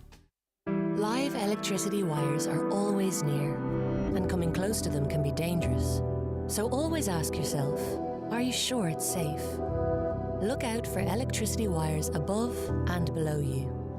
If in doubt, call us on 1800 372 999. It might just save your life. ESB Networks. Stay safe and stay clear of electricity wires. Hi, Paddy here at Shane Conley Cars in Donegal Town. Are you looking to upgrade your car? With Shane Conley Cars, you'll find makes and models for every budget. Great finance options, and we also accept trade-ins. Check out ShaneConleyCars.com or call in to us at Shane Conley Cars from Lonaher Road, Donegal Town. The 9 till Noon Show with Letterkenny Credit Union, now offering mortgages from €40,000 to €600,000 with no hidden fees or transaction charges. Letterkenny Credit Union, 9102127. The head guide at Glenveigh National Park is Claire Bromley, and she's in with me now. Hi, Claire. Hello, Greg. How are you? I'm doing good. I would say the park's looking just resplendent at the moment, is it? It's absolutely stunning, yeah. Lucky as anybody that's in Glenveigh this week. It's beautiful. And even outside of it, you know, even though I live kind of coastal, the birds and the bees are out, the wasps, the flies, all that kind of stuff. Has Glenveigh exploded into a sea of life? It has, Well, actually. maybe the it's weather, always the yeah. case. Well, it's always beautiful, but no, this spring it's been particularly good. The weather has been kind to us, so we're seeing lots of lovely nature and wildlife activity. You know, plenty of time this year. Lovely early sort of spring flowers, bird life, and the trees are looking a little bit further ahead than what they normally would. So it's absolutely beautiful, yeah. Tomorrow, National Biodiversity Week starts, and of course, Glenveigh National Park's all over this. But when we say biodiversity, what do we mean?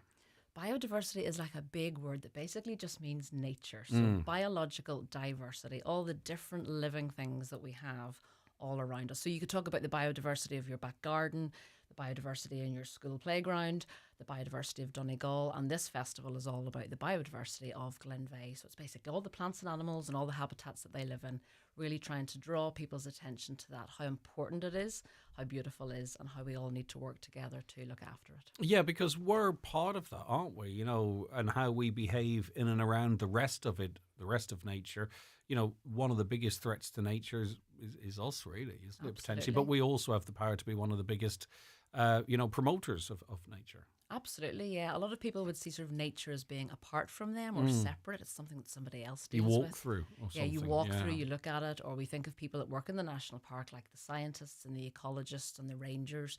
But actually, we are part of nature and we depend on nature for so many of the everyday things that we need. So our food, shelter, medicine, the fresh air that we breathe, the water that we depend on to live. So we are intrinsically connected to nature. So this festival is really trying to slow things down, get people to go slow and really take time to appreciate nature, and in particular to understand that the national park is an incredibly important place in the county to do that. And we'll talk about that in a moment, but I do think we are getting a little better. You know, you are more likely now to see maybe people, an area of their property, if they're lucky enough to have land, sowing it wild, maybe not cutting the grass as early as they might in the past, being conscious of the contribution of hedgerows, for an example, in harnessing nature and what have you.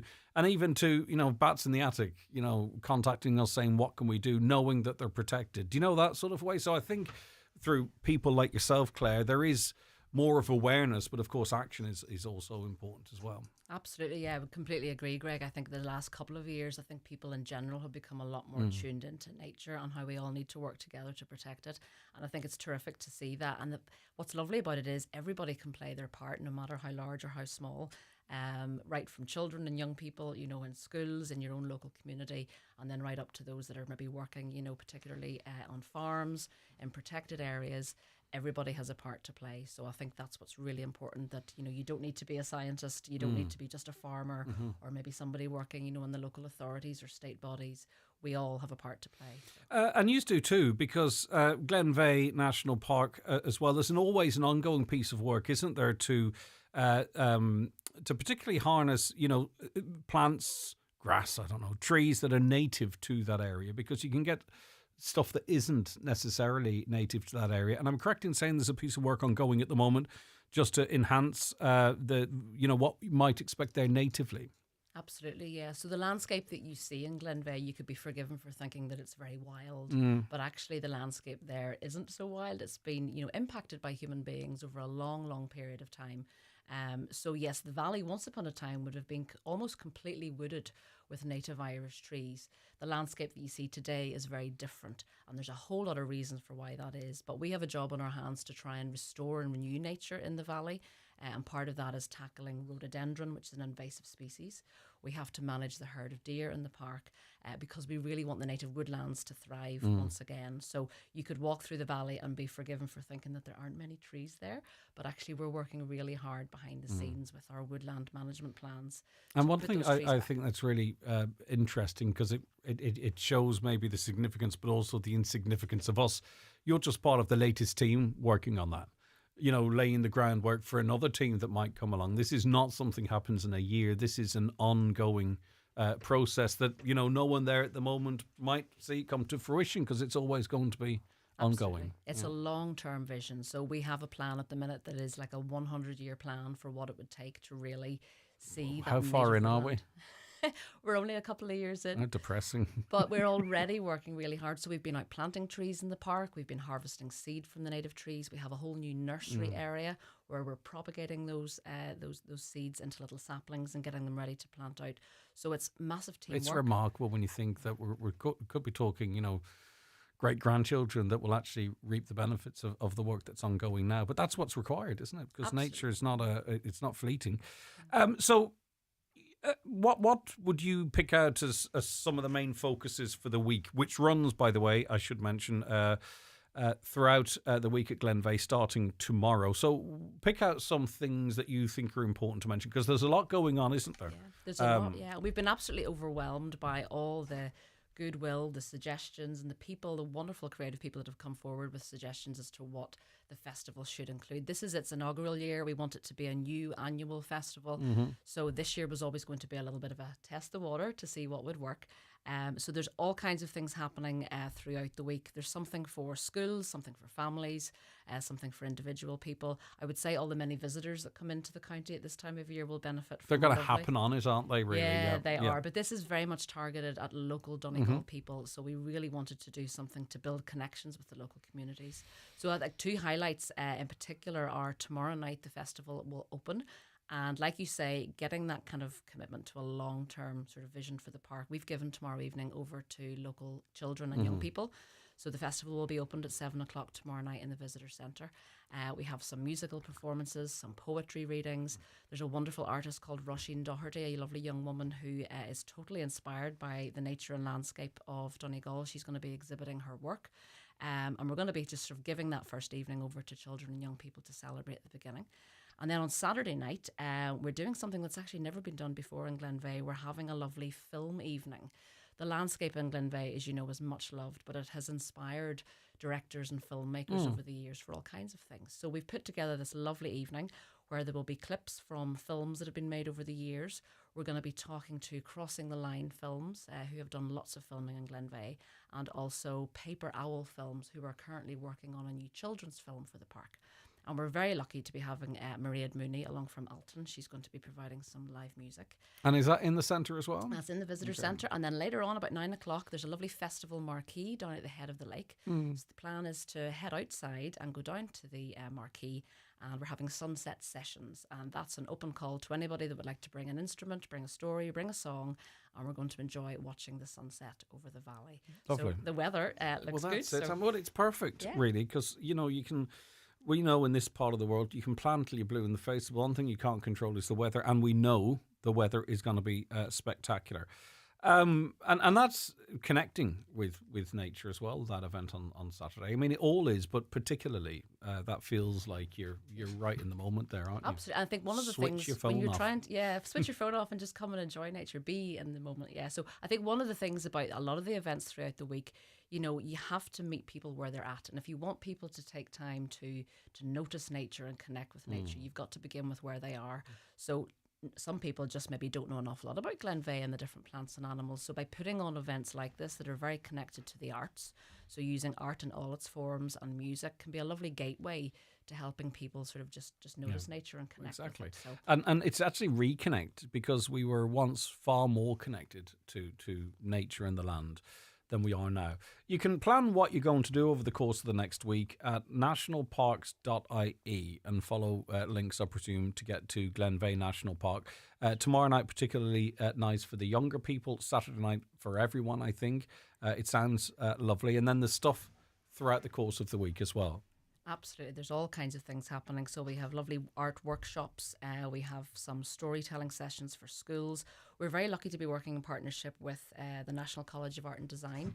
And we have 3 artists in residence who are actually living in the park now for the next 2 weeks and are going to be doing exhibitions, installations. So as people journey throughout the park, they're going to encounter all sorts of wonderful creative things that will help sort of tell the stories of the landscape. There are things from very early in the morning. So we have Angus Kennedy doing some dawn chorus walks right up until sort of some evening events like Friday and Saturday. We have outdoor yoga to the cello. We're going to be opening a lovely big new outdoor event space in the park as well on Monday. It's called An Foscamore, which is the big shelter. So that'll be a really special. That permanent? It is a permanent fixture? feature in the park, yeah. So it's a beautiful new circular outdoor tent, for want of a better word. Overlooks the lake, and we're going to be using that as like a multi-purpose venue in the park for events, for education and learning going forward. So we're opening that on Monday. We're very lucky to be having a lovely celebration for that as well. So. Brilliant. Lots going on. Check out nationalparks.ie for more. And it's not just at Glenveigh. Right across the county there are things happening. biodiversityweek.ie, What's Wild along the River Deal, Be a Biodiversity Explorer at Glenveigh National Park. We mentioned that. Well, Watch Ireland, the 2025 at Inishowen Head, Explore Your Shore at Mahary Strand, and on it goes. An Abundance of Sea Life in Donegal Bay, Bat Safari Walk at Barrackhill Town Park, Carndonagh. So there's lots of stuff there, but sure, we have lots of stuff. Yeah, we're very lucky. That's the wonderful thing about Donegal. The landscape here is so diverse, from our coastline to our mountains, you know, our farmland, you know, our uplands. It's just incredible. So I think that's what's wonderful. It's not just us that's talking about Biodiversity Week, it's everybody. Yeah, brilliant stuff. Okay, so just to recap, if you want to plan your trip to Glenveigh, why not? Lots of people actually haven't been there. I think sometimes people put things off and don't get around to it. Let this week be the week that you go and visit. It certainly won't be your last visit if it's your first. And it all runs from tomorrow.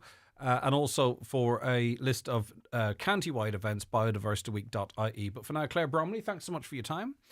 Claire Bromley, so much, Greg. head guide at Glenveigh National Park. Watch the show live now on YouTube, Facebook and at highlandradio.com. The 9 till noon show is brought to you by Letterkenny Credit Union, with monster loans available up to €60,000 for all occasions. Visit letterkennycu.ie. With over 1,000 TFI Local Link door-to-door services nationwide, if you're on our route, we're on our way.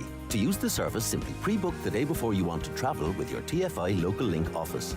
To find out more about door-to-door services in your area, visit transportforireland.ie.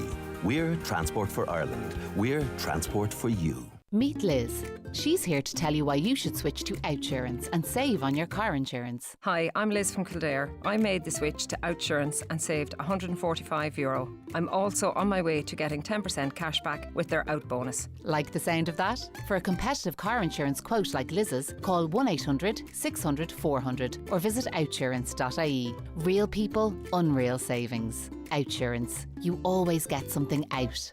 Based on a like-for-like policy comparison, the customer received a gratuity for their participation. Out bonus calculated less taxes and levies. Acceptance criteria, terms and conditions apply. Car and home insurance is underwritten by Outsurance DAC. Outsurance DAC, trading as Outsurance, is regulated by the Central Bank of Ireland.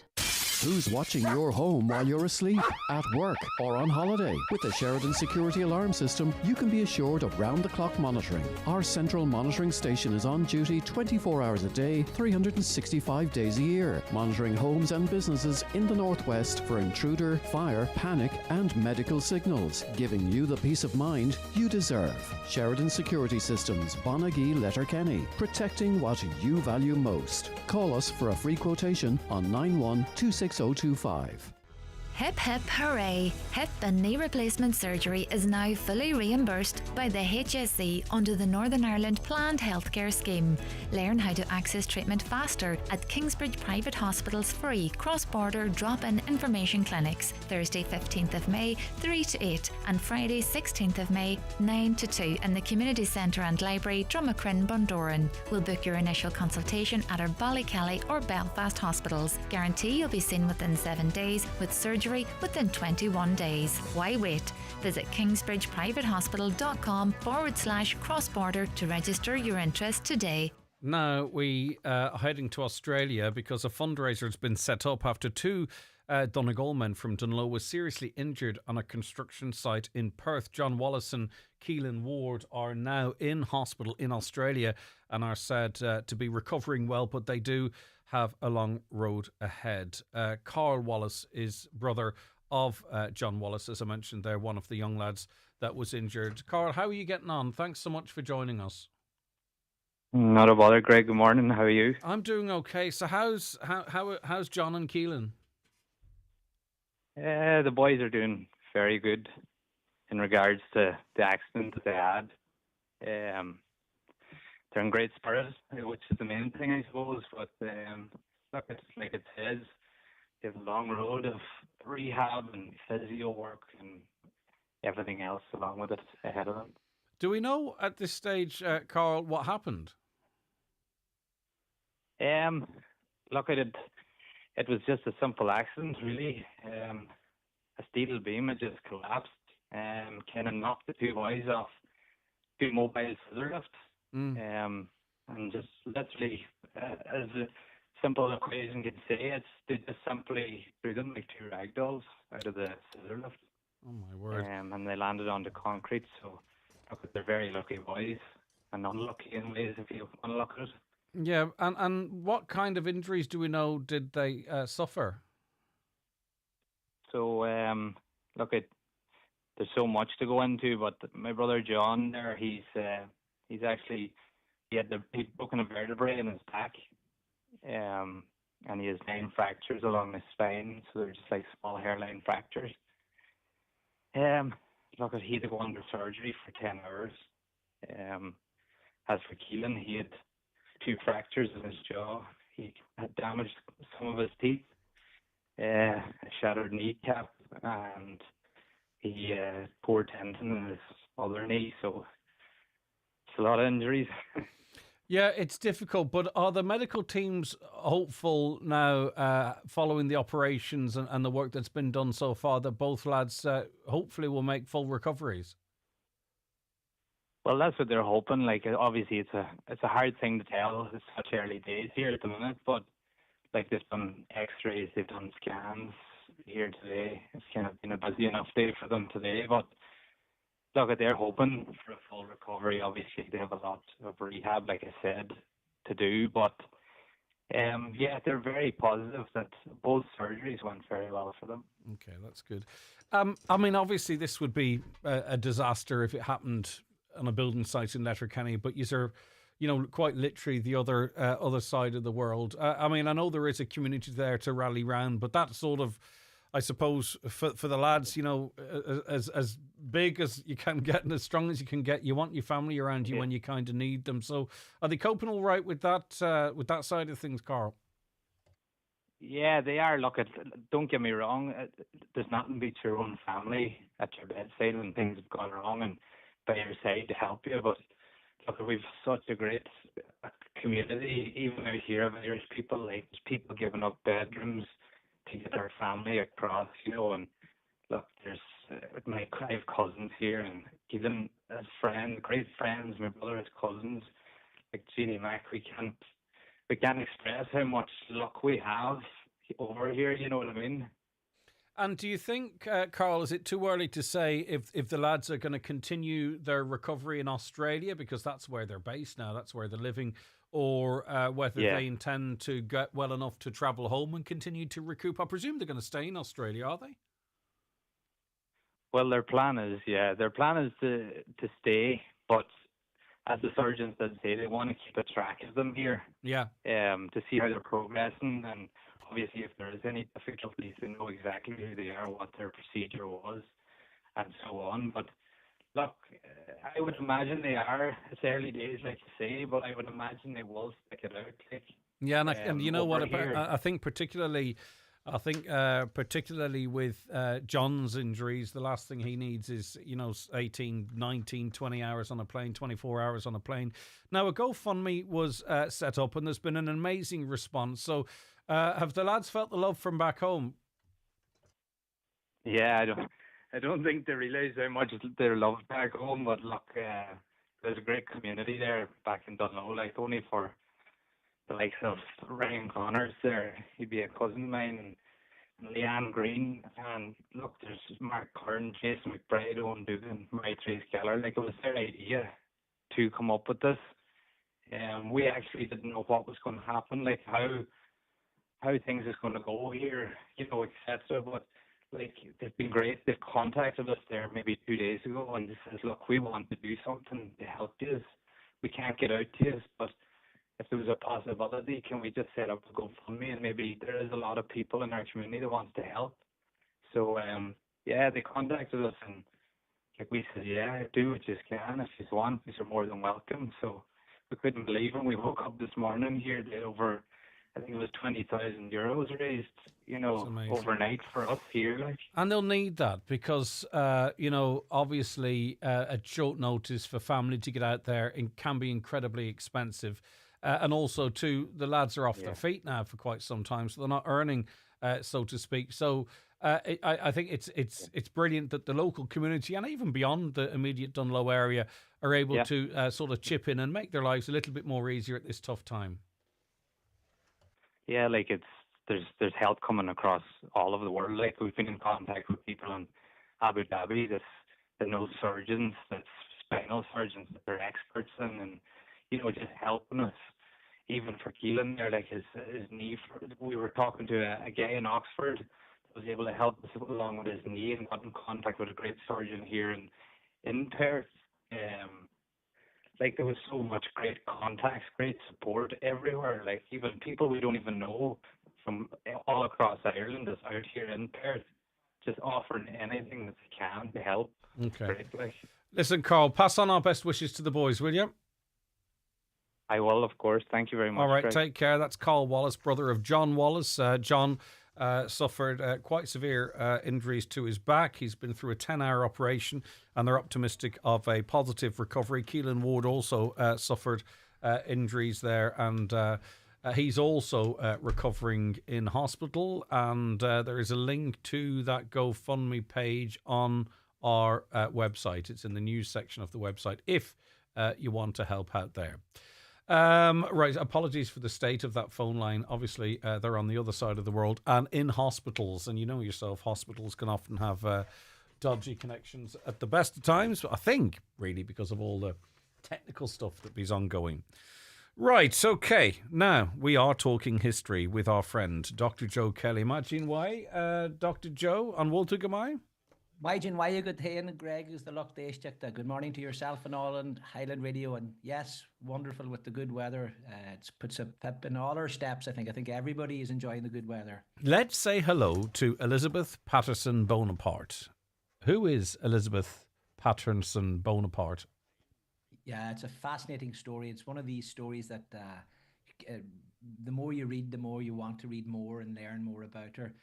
Obviously, she had a Donegal connection, and we'll come to that. But she was meant to be one of the most beautiful women of her time in the world. Certainly, she was called the Belle of Baltimore in America. And there's a famous story of her marrying Jerome Bonaparte, the brother of Napoleon Bonaparte, and the whole saga of that relationship. So it's a fascinating story with Donegal connection. And she was very, very pretty. And her father was William Patterson, who came, according to Sheila Friel, has done some research in this, Milford towards the millennium in 1997. She published an article or a book about it, that he came from Milford, Roscarrow and Milford. And he was a very young boy when he left Ireland, about 14, went to America, settled in Philadelphia. Now, you're talking about 1776, and that's the time of the American War of Independence, George Washington and Jefferson and all that kind of thing. And so he'd worked in a counting house, and he was a very, very smart young man, because he realized that if he kept company with the wealthy and those that were making money, he would learn the tricks of the trade. And an accounting house is really a place where a business will count the money that they're making. So he was involved in working at that, and he saved as much as he could. And watched what they were doing and how they were investing. And so he decided to invest in 2 ships that were going to carry arms from France to America, bringing arms for the American War of Independence against the English. That really was the key to making him a very wealthy man. He realized they came to the West Indies with these boats, these merchant boats, and the West Indies was, so to speak, like a storage place for all kind of products before they hit America. It was a kind of a halfway house between America and all the other parts of Europe that they were importing or exporting from. And he realized that the middleman could make a lot of money. So he developed and invested in shipping and bringing products to the West Indies, particularly guns and arms during the American War. And that was very fruitful for him.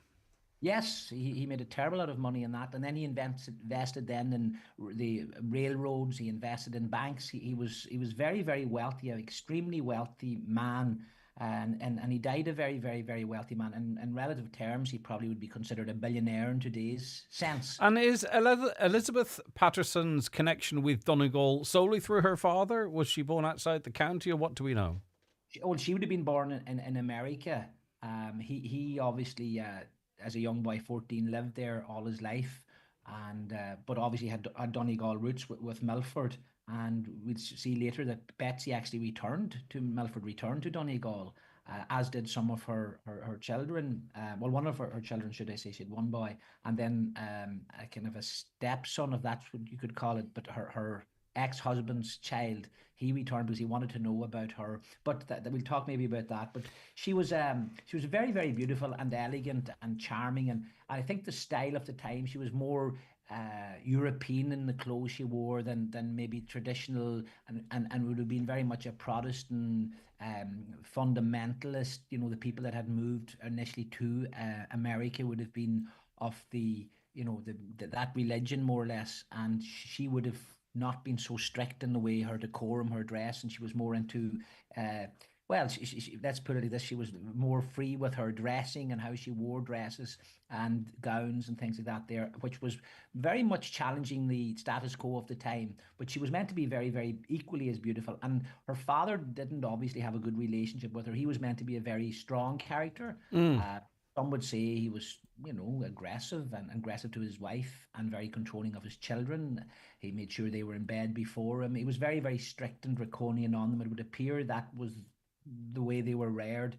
And Betsy wasn't going, she was known as Elizabeth, but her kind of family name was Betsy. Betsy wasn't enduring any of this. She wasn't going to have any of this. And I think she saw marriage as a potential way of escaping what she saw was family life, or the prison of her youth with her father. And if she could get a nice man and get married, she would have some kind of freedom.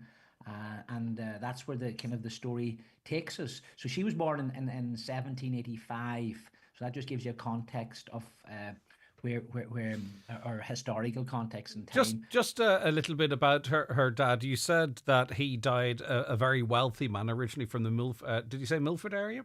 Yes. You did, okay. And as was of that time, wealthy people had slaves. And I wonder, is there anything interesting in terms of his ownership? And also, I suppose, how... Well, talk to me about the slaves, because I think he was conscious of the life he was putting them through. How would you frame it, Joe?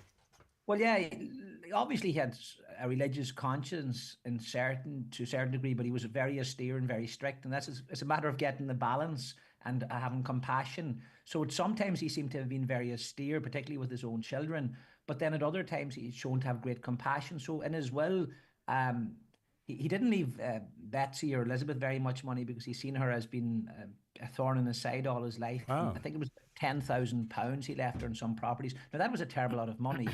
But at the same time, it wasn't as much as, like, when you're talking millions and millions of pounds, it was very, very little.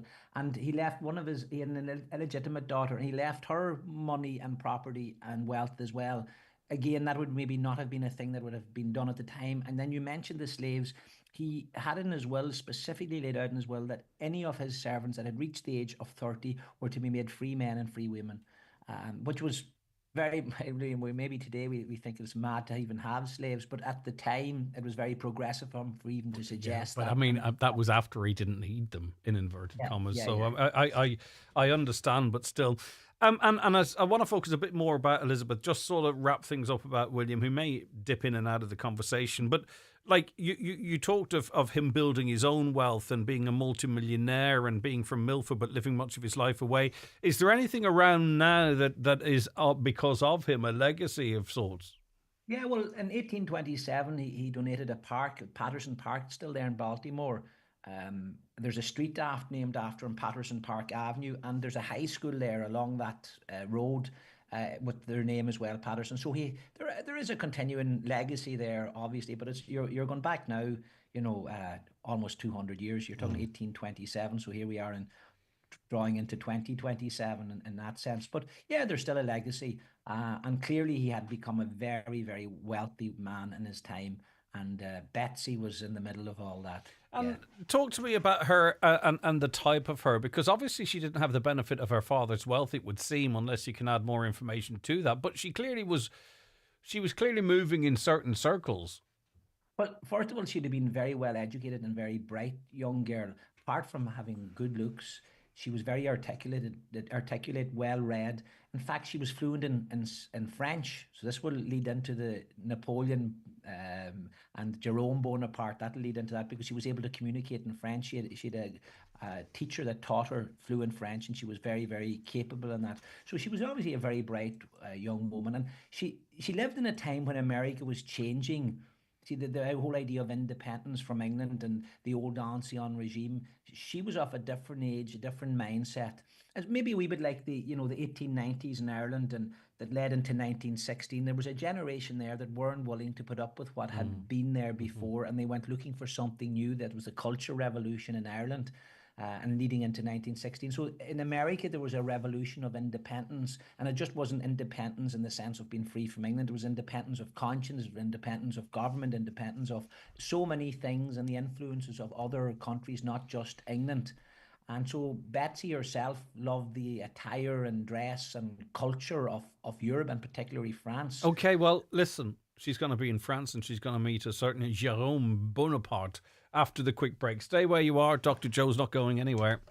The 9 till noon show is brought to you by Letterkenny Credit Union, offering low-rate car loans with fast approval. Apply online at letterkennycu.ie or in office today. Make great photos into beautiful gifts at McGee's Chemist Letterkenny. Different gift ideas include canvas prints, freestanding or ready-to-hang art blocks, and personalised photo books, perfect to mark any occasion. There's also jigsaws, calendars, mugs, and much more. For details, visit mcgees.ie. Turn your favourite moments into something truly special with McGee's Chemist Letterkenny. Says Mr. Brennan. Normally I'd wax lyrical about this kind of thing, but today, well, just listen. That's the sound of freshness, you see, because it's our lovely wrinkly wax paper that keeps the freshness in. I wish my wrinkles were a sign of freshness as I... Brennan's. Today spread, today.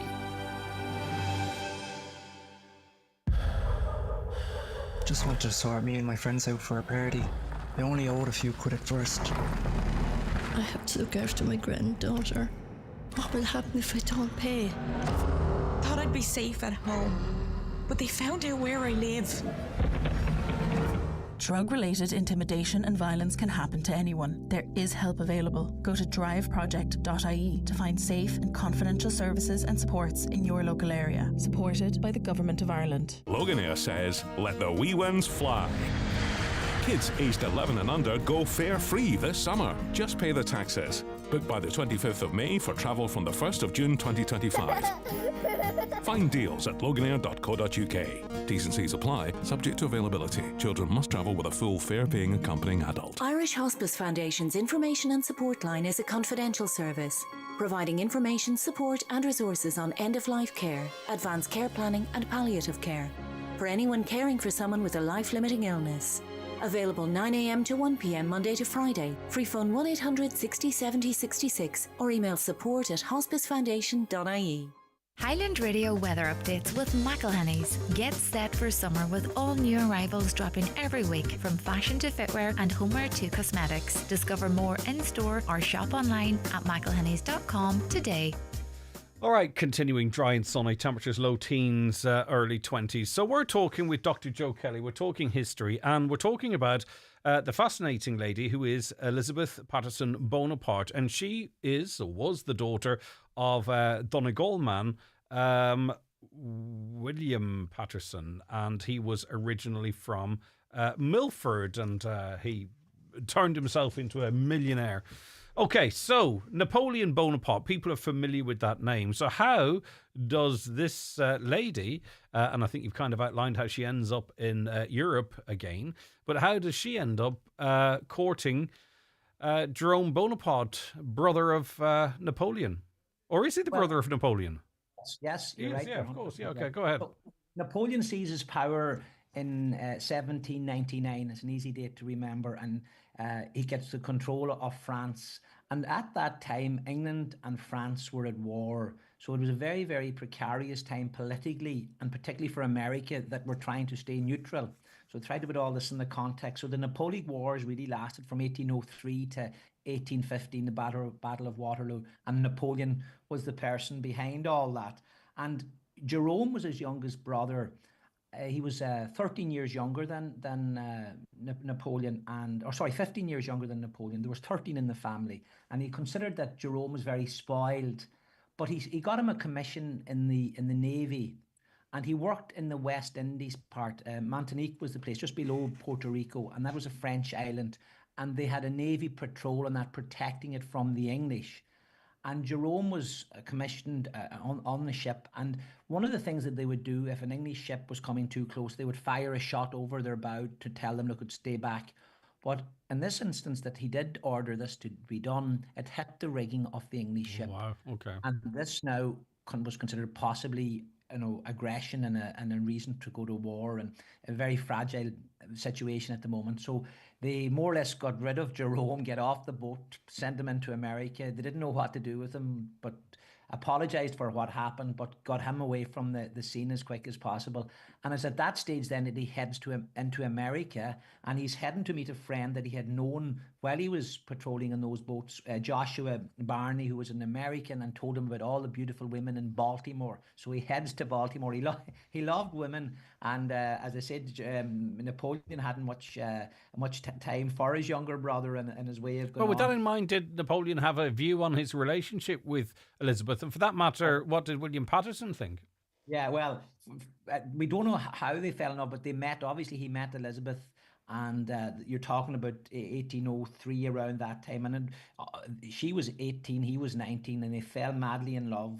But it wasn't with the agreement of by the father, and later we'll find out Napoleon. The father had great reservations, Betsy being too young. But again, Betsy was saying, I'd rather be the wife of Jerome Bonaparte for an hour than the wife of any man for a lifetime. She didn't want to compromise herself. She knew what she wanted, and she wanted what she wanted, and she was going to get it. And she more or less caused a split in her family. Her mother and mother's family supported her, but William was very, very concerned. This young Jerome was maybe of easy virtue and not of high. His behaviour maybe left a lot to be desired. He was shifting and drifting around Baltimore. That's the problem. And he asked a few times for her hand, and the father said no. Those were the. So he headed off then to Philadelphia for a while, but he came back again, wanting to marry her, and it was no all the time. Now at this time, it caused a little bit of difficulty for America. If they would sanction this marriage, where was this putting America in relation to England and France in the war? Because this was a diplomatic. So it was question. feeling into the geopolitical situation of the time. Yeah. And so. The father had got an anonymous letter about Jerome's behaviour while he was in Philadelphia, which wasn't too good. But the marriage went ahead. It was cancelled when he got the letter. He said, no, I'm not having any of this. It was to be in November, but they got married then on Christmas Eve, 1803. And they would have been a Protestant connection and tradition, but she became a Catholic, and they had a Catholic marriage.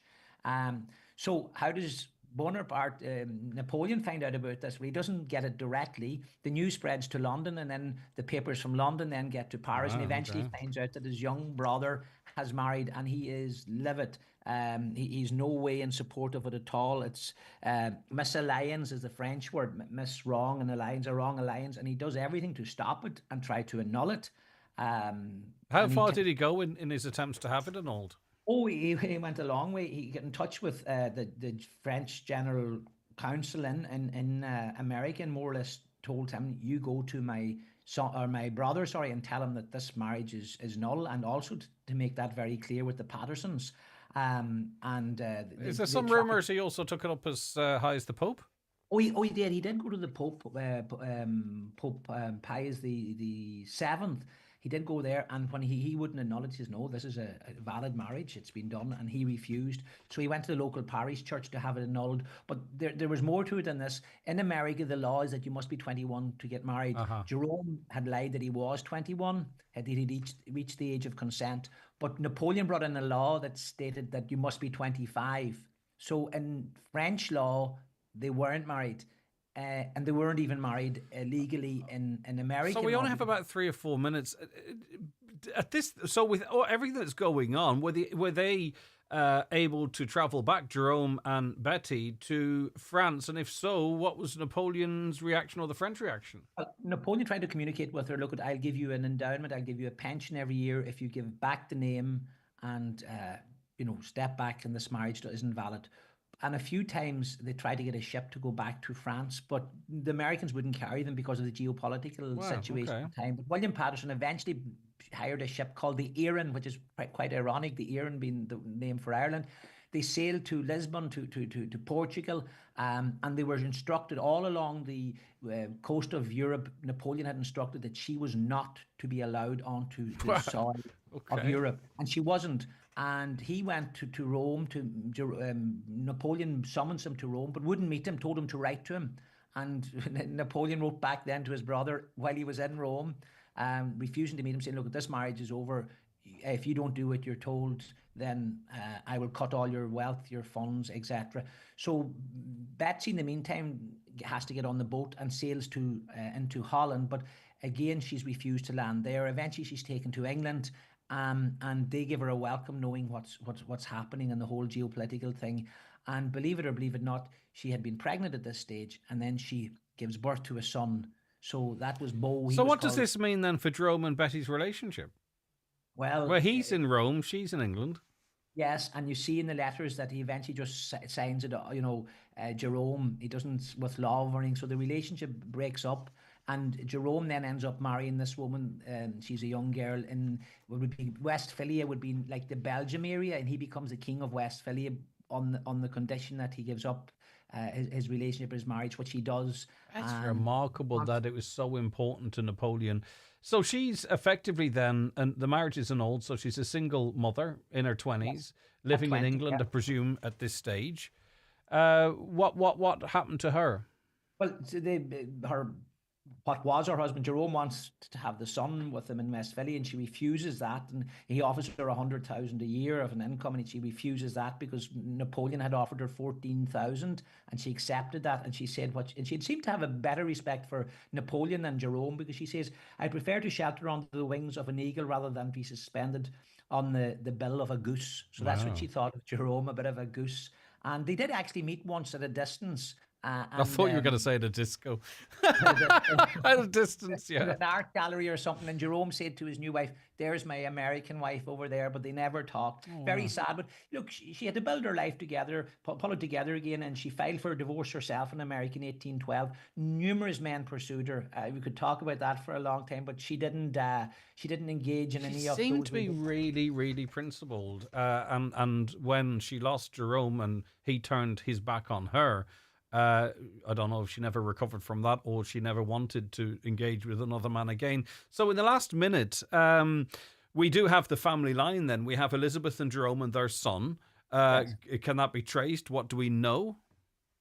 Well, we know that, for example, that her Beau died, predeceased her. She died in 1879. Beau died, her son, in 1870. But she had him classically educated. She went back to Europe, and after Napoleon fell in the Battle of Waterloo in 1815, she kept coming, and she loved the culture, the heritage, the music, the dance. As I said, she was a fluent French speaker. But her grandson, Charles Joseph Bonaparte, was later to be the U.S. Secretary of State for Teddy Roosevelt, and was the man that founded the FBI. Oh, that's he. And do we know if anyone came back to Donegal thereafter? Elizabeth, their son? Betsy came back herself, and Beau seemingly came, and then her Jerome's son, who later became the president of America after Napoleon's time, he actually came back and came to Donegal. He wanted to see where his dad's first wife's home was. Wow. So obviously he had a great respect for her as well. A wonderful, wonderful woman. A very sad story. There's 5 diaries that survived that she had kept about her finances, and some notes about her whole personal relationship. But it was very, very sad. And I think of the line. There are 2 very powerful things: the sword and the pen. But there's something, the third is more powerful than that, and that is the will of a woman. This woman was a very powerful, a noble woman, and it's a beautiful, beautiful story. Joe, thank you so very much indeed. It's been a wonderful journey with you. Thank you very much indeed. With all the stories that matter across the Northwest, it's Greg Hughes on the 9 to Noon Show on Highland Radio. Okay, it is 11 o'clock. Let's get a news update, and it's over to Donna Marie Doherty. Thanks, Greg. Good morning. The family of murder victim Danielle McLaughlin have welcomed confirmation of an inquest into her death. The 28-year-old from Donegal was murdered in India 8 years ago. Vigat Bhagat, a 31-year-old local man, was found guilty of her rape and murder last February following legal proceedings that lasted almost 8 years.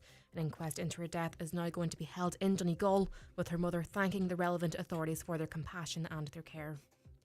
2 men from Dunloe have been left with serious injuries after a steel beam collapsed on a work site in Perth.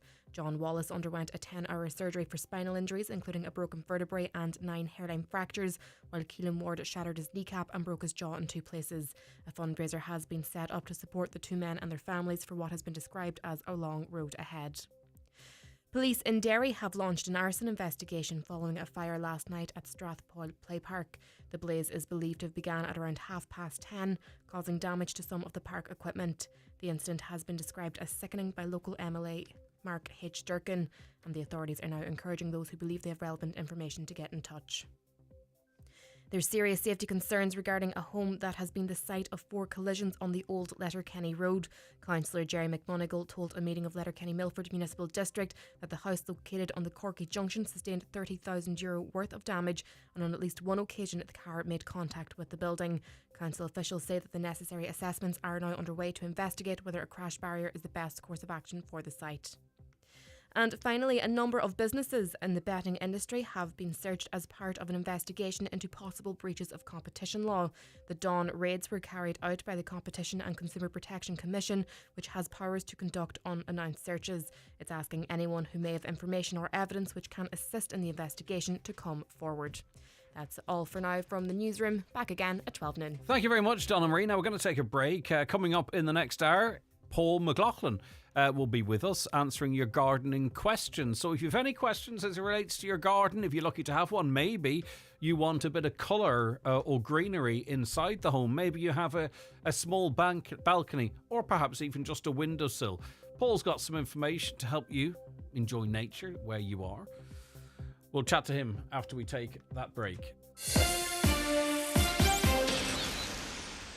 The 9 till noon show with Letterkenny Credit Union. Simplify your debts with a debt consolidation loan from Letterkenny Credit Union. Call us on 074 910 2126 or apply online via our app or in office today. It's a Customer Appreciation Day at the Coke Women and Menswear Department Dunlow. Enjoy fantastic discounts, exciting prizes, refreshments and much more. A big thank you to all our wonderful customers. Celebrate with us at the Coke Dunlow. Ahead of the busy summer season, why not have your children's eyes checked at Inish Eye Care in Carndonna and Buncrana? Right now, when you buy one pair of children's glasses, you'll get a second pair free. Some terms and conditions apply. To see the full range of children's glasses available, call into Inish Eye Care at Carndonna Shopping Centre or Ardravin Square, Buncrana. Celebrate your love at Encourage Hotel, nestled in the heart of Donegal. With breathtaking views of Errigal Mountain and elegant surroundings, our venue offers the perfect setting for your special day. Experience exceptional service and create unforgettable memories. Discover more at encouragehotel.com. Hoka, the brand that has changed running shoes at Brian McCormick Sports. The ultra-cushioned game changer, Bondi 9, will give you a soft and bouncy transition from heel to toe. Enjoy the increased stack height with a new premium midsole. Look the part, play the part. In-store and online. Click on bmcsports.ie. This month, Foy's in Ballybuffet and Letterkenny are having a massive display clearance sale. We're making room for new arrivals with incredible discounts on display furniture, including sofas, dining room furniture, bedroom furniture and more. It's your chance to grab top quality furniture at unbeatable prices. With the largest showrooms in the Northwest, Foy's is the place to shop interiors and paint. Foy's, where the best deals are waiting for you. If you're fitting a new kitchen or replacing some tired appliances, now's the time with the Ben Sweeney Euronics Kitchen Bundle. Get a single oven and hob, integrated dishwasher and fridge freezer, wash machine and tumble dryer, all for just €2,000. Other kitchen bundles are available on request. Call us today or visit Ben Sweeney Euronics, Port Road, Letterkenny, in the shopping centre, Dunlow. We need a jingle, really, for the gardening. You never know when geez, barbecue weather will arrive. Or leave. But with Aldi's 100% Irish Board Bia quality assured barbecue range, you can be ready at a moment's notice.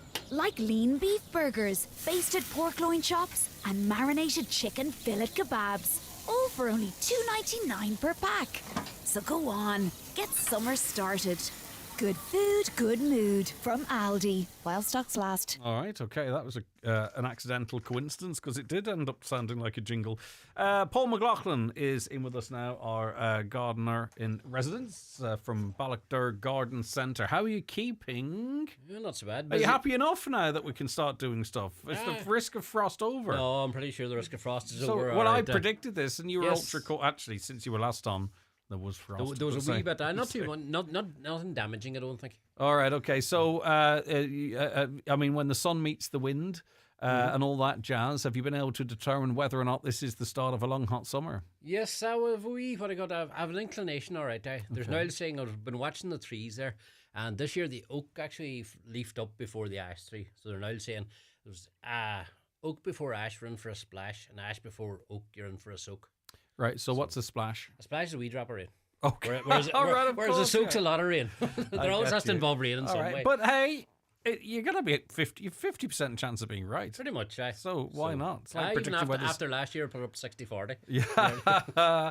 Hey, I was joking a little earlier on about we can now finally start getting the bedding plants and all that kind of stuff. I would say you've seen a great rush because with the high pressure, our forecasters, there's a great degree of certainty, isn't there? Yes. So they can say, right, it's going to be like this for a couple of weeks. So it's worth taking the garden furniture out if you're lucky enough. Oh, very much so. A lot of people's barbecued. And to be honest, the bedding plant season, it always sort of coincides around here with First Communions and stuff. Yeah. And they're never, people, because the First Communions are always early May, people are conscious of not putting out. But now they're getting an opportunity this year actually to get flowers out and stuff. So there's a big demand for that. So if you've been waiting in terms of your summer pots, baskets, that kind of stuff, I'm itching in this regard. Mm-hmm. Batter on. Yes, absolutely. Now's the time. Yeah, now is the time. All right. And it's not just that, it's just generally speaking. You know, I see people out. I love to see people out. You know, you see them brushing their walls. Mm-hmm. It's normally older people that do that. And I don't Seems to mean that be, in all right. any way, but there's very few. You always see an older person, and I love it. They're out, they brush in front of their wall, and then you see them painting the next day. It seems generational. You don't see as many young people at that, but you do. What you do see is people out and about, enjoying the good weather, absolutely. and pottering in their gardens. It's lovely. I know, funny, it's generation. I don't know if actually whether COVID affected it, the way people sort of started gardening, but COVID seems to have brought on a new generation of gardeners that hadn't been. Yeah, well, so we're stuck for something to do. Pretty much so, but we've actually got a lot more now younger people gardening than had been for a few years, if you know what I mean. So it's good to see people are getting more. And if you want to dip your toe into it, bedding plants is a great way to start because you get results. Yes, exactly. You know, you can have a look on, be proud, you can track the growth. There's a bit of maintenance there. It's a great way to dip your toe into the gardening world, I think. Pretty much for the bedding plants, you have, and they're not expensive really in the scheme of things, what the length of time you get out of them. And they're very much, you get instant impact. And they're actually great if you're even gardening with kids and stuff, you know, because you make up your pot today and you have someone to show today. Whereas other plants, maybe it's a longer process starting from seeds of that. So it definitely is a good place to start. And also too, you know, I mentioned a little earlier on, if someone's listing in an upstairs flat, you know, and they have one of those little balconies or even a windowsill, you know, obviously it's great if you have a bit of outdoor space, but you don't need outdoor space to be green fingered and to cultivate stuff. No, absolutely. Like even a couple of pots can make a wild difference to this place. Like even sort of if you are in the upstairs balcony, like it just brings a wee bit of greenery and actually gets more sort of insects and stuff about the place. And you get the odd scent that comes in through the doors or the windows or what have you. And also too, we were talking a little earlier on to Glenveigh, and we're talking about pollination and all that kind of stuff. That's on a grand scale, what they're doing and what they see, but everyone can contribute in that regard, even if you only have a windowsill to play with. Yeah, very much. That's going to bring a lot of pollinating insects about the place. So it is. It gives them sort of almost by putting pots around the place. It gives them a corridor to travel from, so they'll have a wee resting spot maybe in a pot before they go on about their business. So definitely, it all adds to the system. It's probably a little bit late to start talking about rain harvesting and what have you, but we've already got a hosepipe ban in place in Milford. I don't think we're too far away from similar in Letterkenny. I think Ballybofey, Stranraer, Downings, Carragart, was it Buncrana was also mentioned. What do we do about maintaining our plants when we're being asked to conserve water? Yes, there are. That's I suppose an individual question, isn't it, really? There are a lot of sort of tips you can do to conserve water and sort of make the most of the water you're using. Generally, avoid water in the middle of the day because a lot of the water evaporates. Wasted. Pretty much. So early morning or even late in the evening. And if you have beds that in your garden, put mulch on them. Chatted before, but layers of mulch and bark even, because that retains the moisture. Any moisture in the ground. Cool. So there are a good few tips. Like you just Google it, there are a lot of tips for conserving water, and like we're never that far from a shower, so it is not pretty much like water butts are a good option. They're not that expensive. Yeah, and you'd end up without any intervention from yourself, other than maybe shortening your downpipe or whatever it might be, with an awful lot of water at your disposal. Absolutely. And there are, there are items that can pump the water from that as well. Do you know what I mean? So I know the wee pumps. Everything's got very inexpensive sort of. Yeah, exactly. So water in the mornings or evenings. Hanging baskets, are they particularly vulnerable to drying out? Yes, they are, because they're up in the air so much, if you know what I mean. So they are quite vulnerable to drying out. But once again, if you get into the habit of sort of checking them at least once a day, and you'll know yourself. Pretty much. Yeah, you'll start to learn the patterns. Won't you? For the hanging basket, the easiest step is the weight of it. If you sort of like just push it up and down while you know it's well watered, And then if you come along the next day and you push it up and down, it's a lot lighter. Obviously, you need water. So it's just... So if you've got dirty water in your armpit, it's got water in it. quite possibly. Okay. Now, what's the balance with... because, some people can kill plants with kindness over feeding on top of the water. Is there a rule of thumb for getting the best out of your bedding plants and other stuff? In other words, the right amount of food, additional food, versus too much or too little? Yeah, generally the rule of thumb is get into the habit of checking for water at least once a day. Chances are if you get into June, July, you're going to have to be watering them once a day. Yeah. And once your pot's got good drainage, sort of too much is better than too little. In terms of feeding, because you want a lot out of them, you have to put a fair bit into them. So if you use a product like Miracle Grow or Tomato Food every 14 days, just as per the bottle's instructions. All right, okay. Generally, you see, that's the thing. We don't always read the instructions, yes, do we? That's it. Now, this will become more of an issue, presumably, as the season wears on. Flowers have a lifespan. They'll start dying and what have you. How important is sort of deadheading and maintaining? Some people might think it's counterintuitive, but it's not. Is it? Deadheading's quite important. Yes, no. By deadheading the plant, you're actually fooling the plant a wee bit. The plant's life cycle is very much produce a flower to produce a seed to get the seed pollinated, and basically continue its life cycle. But as you remove the dead flower, you're removing the seed head as well. If you just pinch it off below the base of the flower, you're taking away the seed. So the flower then goes, oh no, I've lost my seed. I need to produce another one. And nature says, here comes another one. Exactly. Yeah. So he'll keep producing flowers and flowers and flowers. But if you leave it, the plant thinks job done. Yes, exactly. And there's two problems there as well. A lot of the time, as the sort of petals of the flower disintegrate, they fall down into the middle of the plant, and they can look untidy, and they can also sort of retain moisture, which becomes a better breeding ground for sort of pests and insects. Right. What about pests and insects? What do we need to look out for? And disease is a factor as well, too, with some stuff. Thankfully, with bedding plants, disease wouldn't be a huge problem. The main problem you're going to be facing is the green fly, which is kind of a constant battle with them as the year goes on, if you know what I mean. But I suppose vigilance is the key there. In terms of if you're watering every day, just keep an eye on them, and if you see green flies starting, if you get them before it becomes an infestation, they're a lot easier dealt with. And what do you do? What are you doing? Generally, if you want to be very sort of organic about it, just jet of water, even the end of the hose. Well, if I want to kill them? If you want to kill them, very liquid and water works quite well. You do get other harsher chemicals, but the very liquid and water should be sufficient. Or, like I say, you can make up your own garlic spray to become a deterrent for them as well. So okay. The handiest way of doing that would be just boil like a bulb of garlic for about 15 minutes. And once the water cools, spray it on. And excellent. Okay. Become garlic flavoured. You get a lot of regular questions in, as one can imagine. Cats in the garden annoys people because cats are like dogs. If you have them, you love them. If you don't have them, you don't have them for a reason, and you don't want them about. Yes.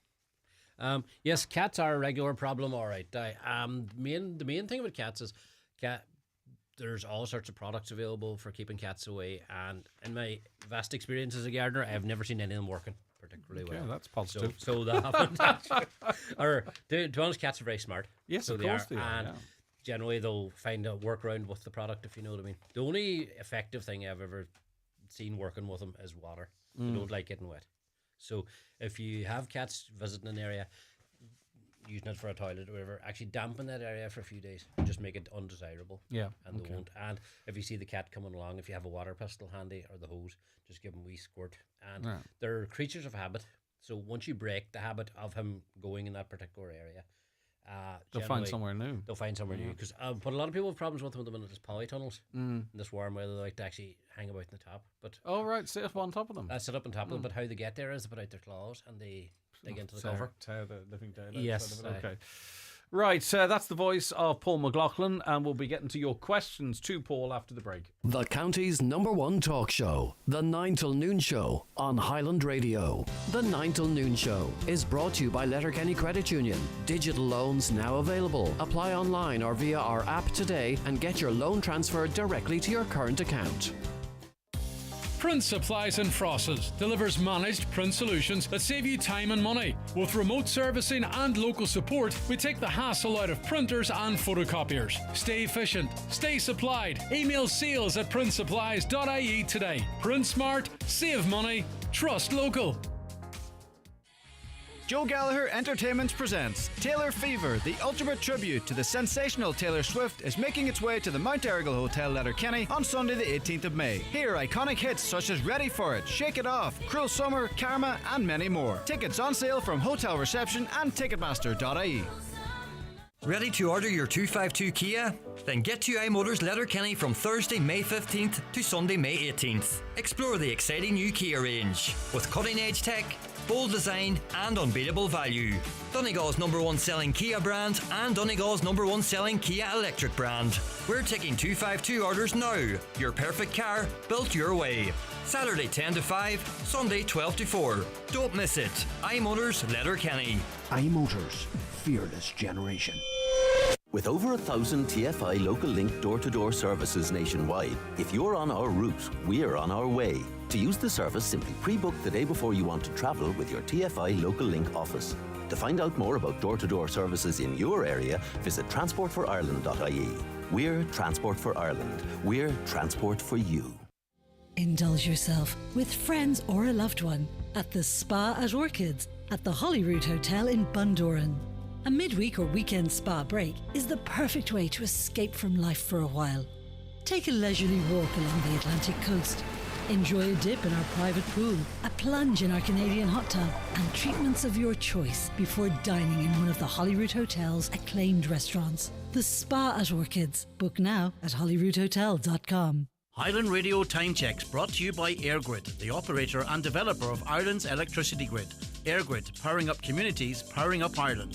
The time is... It's 11:18 on this wonderful Thursday morning here, live from Letterkenny in the northwest of Ireland. And we are in the midst of a beautiful spell of weather, which is going to last, as far as they can predict, certainly into the middle of next week. Right, we are in the company of Paul McLaughlin of Ballochdur Garden Centre, just down the road from us here.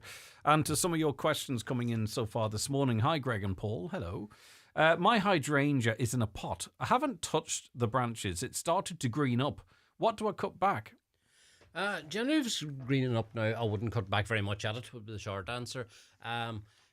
Basically, if you take a look at it, if you cut it back now, you risk cutting off where the flower buds are going to come out at. So, generally, let it green up for you now for a couple of weeks' time. And if there are any sort of dead branches sticking out, I would trim them off, but that's the extent I would do it. All right, I have a Leandy hedge which is turning brown on the inside. What's causing it and how can I treat it?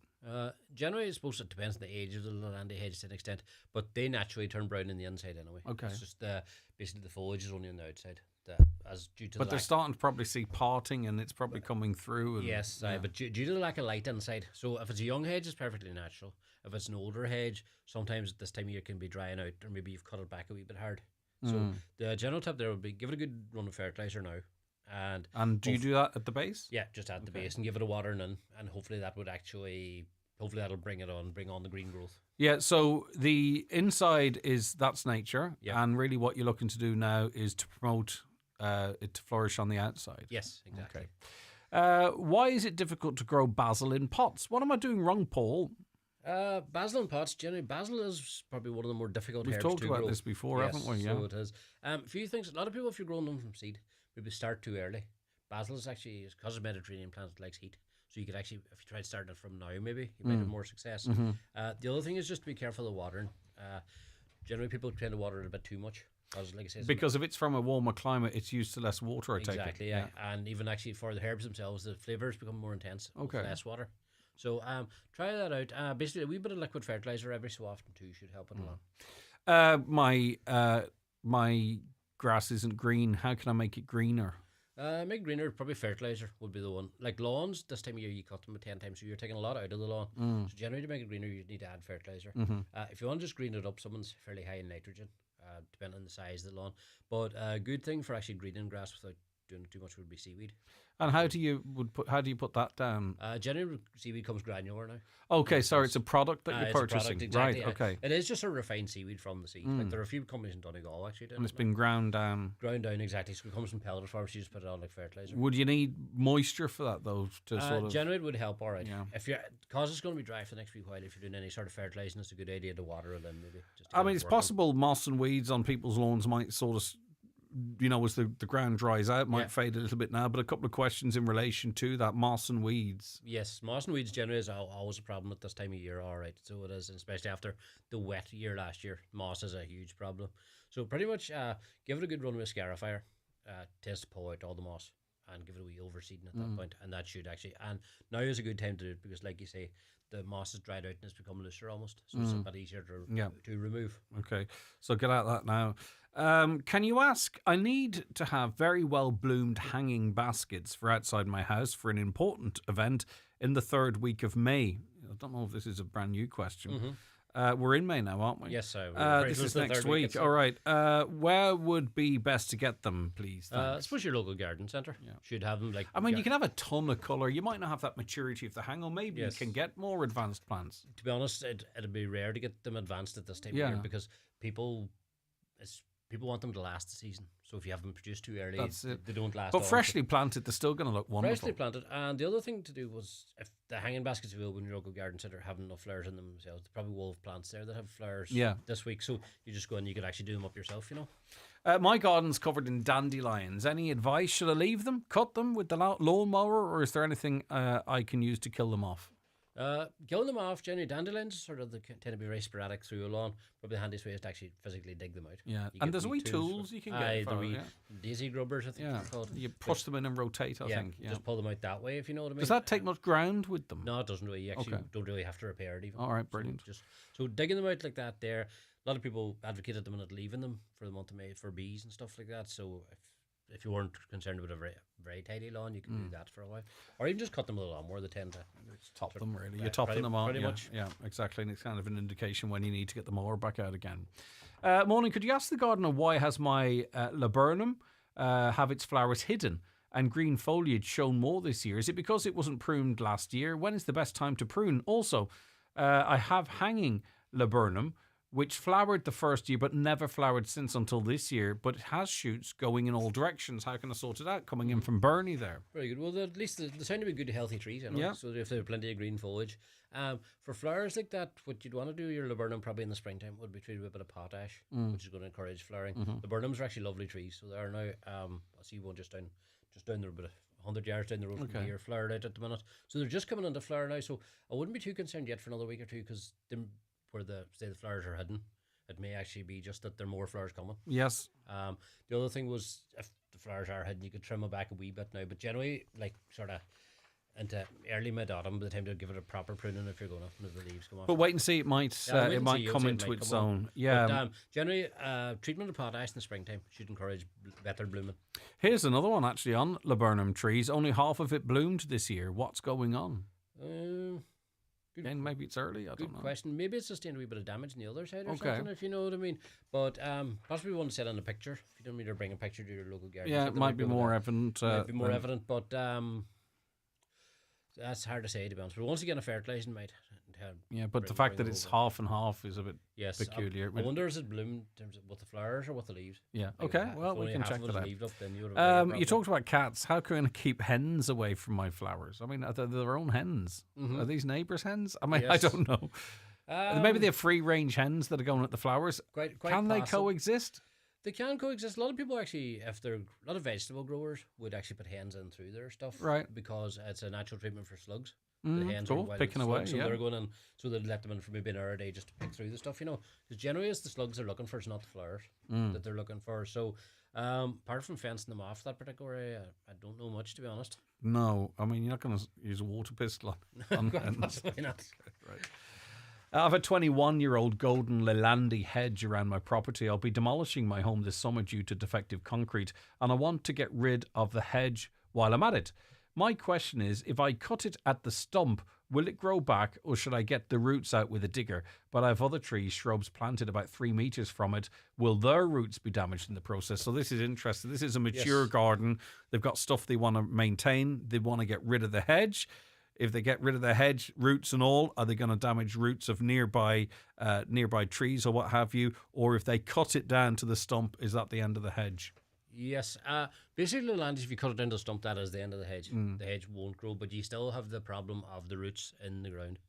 So you would. So in an ideal world, you probably would dig them out with a digger and re-soil it, depending on what you're going to do with it in the future. Like chances are the person's going to plant a new hedge, maybe a different hedge. So I would try and remove the roots, but I suppose gently be the way to go with a digger, in the sense that you have a couple of problems there. You could have damage the other plant roots, which 3 meters away you shouldn't. It should be fine. So any roots going out 3 meters should be soft enough that they'll just come away. I get you, and then just regrow if they. But if they the need other to. problem you need to watch out for is like water, phone, power, and septic. Yeah, tank. yeah. A lot of time if you pull the roots, there can be round pipes and stuff like that. So just you have to be very careful. Yeah, yeah. Even if you believe you know the location of those pipes, they could. Yes, be, absolutely. Yeah. Okay. Interesting. I have done it myself on many Have occasions. you? Right, okay. It doesn't surprise me because you can see how easy it could be done. All right, okay. Listen, that's all we have time for, unfortunately. Don't forget, Paul at Ballochdur Garden Centre and experts in all of our beautiful garden centres right across the northwest. They love to get your questions. As you heard, as it related to that tree question, don't be afraid to call in and bring a picture with you, and they'll be more than happy to give you some advice or what have you. But for now, Paul, thank you very much indeed. Thank you. And we'll chat to you in the not too distant future. That's Paul McLaughlin there. We'll be back with more on the 9 till noon show after these. Watch the show live now on YouTube, Facebook, and at highlandradio.com. The 9 till noon show with Letterkenny Credit Union, now offering mortgages from €40,000 to €600,000 with no hidden fees or transaction charges. Letterkenny Credit Union, 9102127. Mr. Blue Sky, please tell us why. The Euro Millions jackpot is an estimated €155 million. Play responsibly in-store, in-app or at lottery.ie. The National Lottery. It could be you. How about Specsave ears? Not sure. Do you get it? Specsave ears. Yeah, but no. Okay, Specs and we also do hearing 2 savers? Think about it. Should have gone to Specs and we also do hearing 2 savers. Can't see it catching on. Okay, so we're saying Specsavers do eyes and ears. Senses savers! Technically true. Yeah. But actually terrible. Oh, right. At Specsavers, we're hearing experts too, and have been for over 15 years. Oh, should we just stick to Specsavers then? Yeah. Book a free hearing check today. Terms and conditions apply. Making the move away from diesel? Don't get confused. Get excited at Kelly's Toyota Letterkenny and Mount Charles. Experience the power of choice. From our unrivaled hybrid range with no plugging in, to plug-in hybrids and the fully electric BZ4X, we have the right car for you. With incredible offers, including power-up boosters of up to €2,500, make the move at Kelly's Toyota Letterkenny and Mount Charles. Toyota, built for a better world. T's and C's apply. Here at Braden's House to Home Interiors, Moville and Bridgend, we stock recliner and fabric suites, dining tables and chairs, beds and mattresses, curtains and rugs, and don't forget our large flooring department stocking carpet, vinyl and laminate flooring. We can't be beaten on price or quality and give a weekly delivery service to Donegal, Derry and Strabane, not to be matched. So call in today to Braden's House to Home Interiors, Moville or Bridgend for all your home furnishing needs. New this week in Home Store and More. All Hotel Collection duvet sets are half price. But better hurry, because when all our half price Hotel Collection duvet sets are gone, they're gone. Also, all dinnerware sets and all barbecues are still all 33% off. But when all the 33% off dinnerware sets and all the 33% off barbecues are gone, they're definitely gone. Drop by your local Home Store and More. Visit us online at homestoreandmore.ie. Home Store and More. A happy home. Now, many of you text in. We had Amir in talking about the new Islamic Centre in Letterkenny. Caller says, do some research into the Islamic religion. There's no Muslim religion. Islam has a very strict belief that only they are correct and will go to extremes to maintain this. There are very dangerous elements at work here, and I noticed that Greg's avoiding this totally. I mean, like, I presume the attitude is that if any religion or people with any belief system comes in, they'll come in and try and dismantle it or point to this, that and the other, which means that you could have no interview with someone who is Muslim without going into the ins and outs of elements of their religion. Do you know what I mean? Think about if the shoe was on the other foot, that would be, how would you ever have any conversation other than a confrontational one?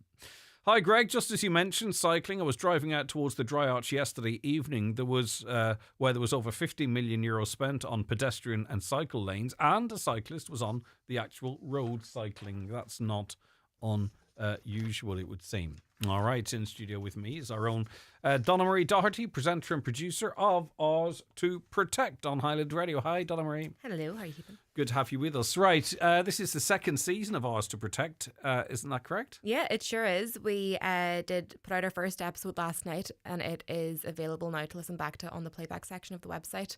Different format, it's half an hour long, and it's all child-led this time, which actually it's really exciting. So it is to get the young voices on, and they're actually just, they crack you up. They're so funny. All right, let's talk about last night's show. Yeah, it was on biodiversity, and the guests on it was Julie Corey, the biodiversity officer for Donegal County Council, and then Angus Kennedy from Nature Northwest. So we were talking about what biodiversity means, how we can promote it with Julie, and then we did a bit about bees, and it's just that time of year. And then based on what the kids were saying, they were telling me about a school trip they did where they learned about birds that nest on the ground. So we spoke to Angus a bit more about that there, and what to look out for, and how to make sure that you don't stand on any nests. Yeah, it's nice. It's nice to for the next generation coming through to see where their level of knowledge is at, which is great, thanks to our schools, but also what they can do. It's their world, It is, Shirley, and every time I chat to I think the youngest person I've spoken to now is 7, and the oldest has been around TY age, and they're so knowledgeable on it. They're far more switched on, I think, than I was at that age. Like just the niche understanding, and the niche understanding they have of like Donegal related species and things that are happening locally. It's incredible. Right, you're also pairing up with the Harvard Climate Institute for Climate and Sound. Right, what's this about? So what's happening is we are getting out these recording devices, and they're called audio moths, and essentially it's going to be zip tied to a tree. And the purpose of this, it's a long form. Yeah, exactly. That is it. That kind of stuff. Yeah. It's going to be long form, so we're able to set it. We're able to set it that you can get all the different kinds of Gregs and see what they are in the trees. But it's kind of like the first of its kind of the research. I was down for a training there, and what they're using it for is class. So what might it tell us, Donna Marie? It can tell migration patterns. It can tell what kind of species are about. You can then maybe use that to delve into why are they there? Were they there? Have they left? What factors are around, if it's placed near a road? Because the sounds are so distinctive, aren't they? Visually, people might say, oh, well, I saw this. And, there could be some sort of misunderstanding or what have you. But if you capture the sound of a particular, presumably it's primarily birds, is it?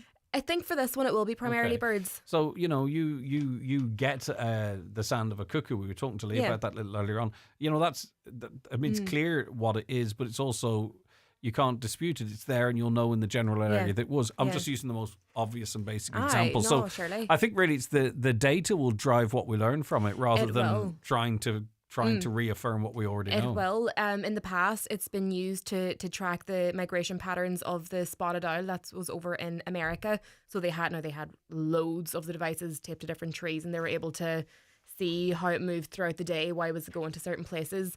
There was another incident where they had it in a coral reef, and then so they had it before. Then a hurricane hit. They had it during the hurricane, and they had it after. So they were able to see which species left. But then they started playing the audio from before the hurricane, and it actually attracted the native species back. So it helped to repopulate it. There you go. That's the power of sound. Yeah. So where are they going to be located? Here with us. That's what I'm on here now, because I'm calling out. I know that, but I was trying to do it in a very natural way. Well, so as if it was conversational, Donna Marie. I know that's why I am as subtle as they come. She getting like a wrecking ball. Right, so really you're throwing it out there, there. So the whole point of Ours to Protect this time is that it's child-led. Yeah. So it's wherever the young people want to put it. The only disclaimer I will have is that it needs to be somewhere that I can go change batteries on it. So if it is at your school, please don't arrest me for trespassing during the summer, because I'll need to change the batteries on it.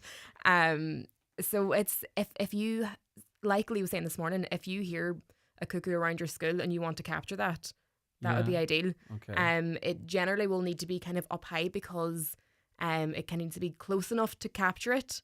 So the idea is that it's close enough to capture it, and it's not going to be disturbed by kind of other sounds around it, like traffic and things like that there. So you want as little noise pollution as possible. So to locate where and throw it out to young people out there, primarily probably on this show through their mums or dads or schools or what have you, where would be a good spot in your local area?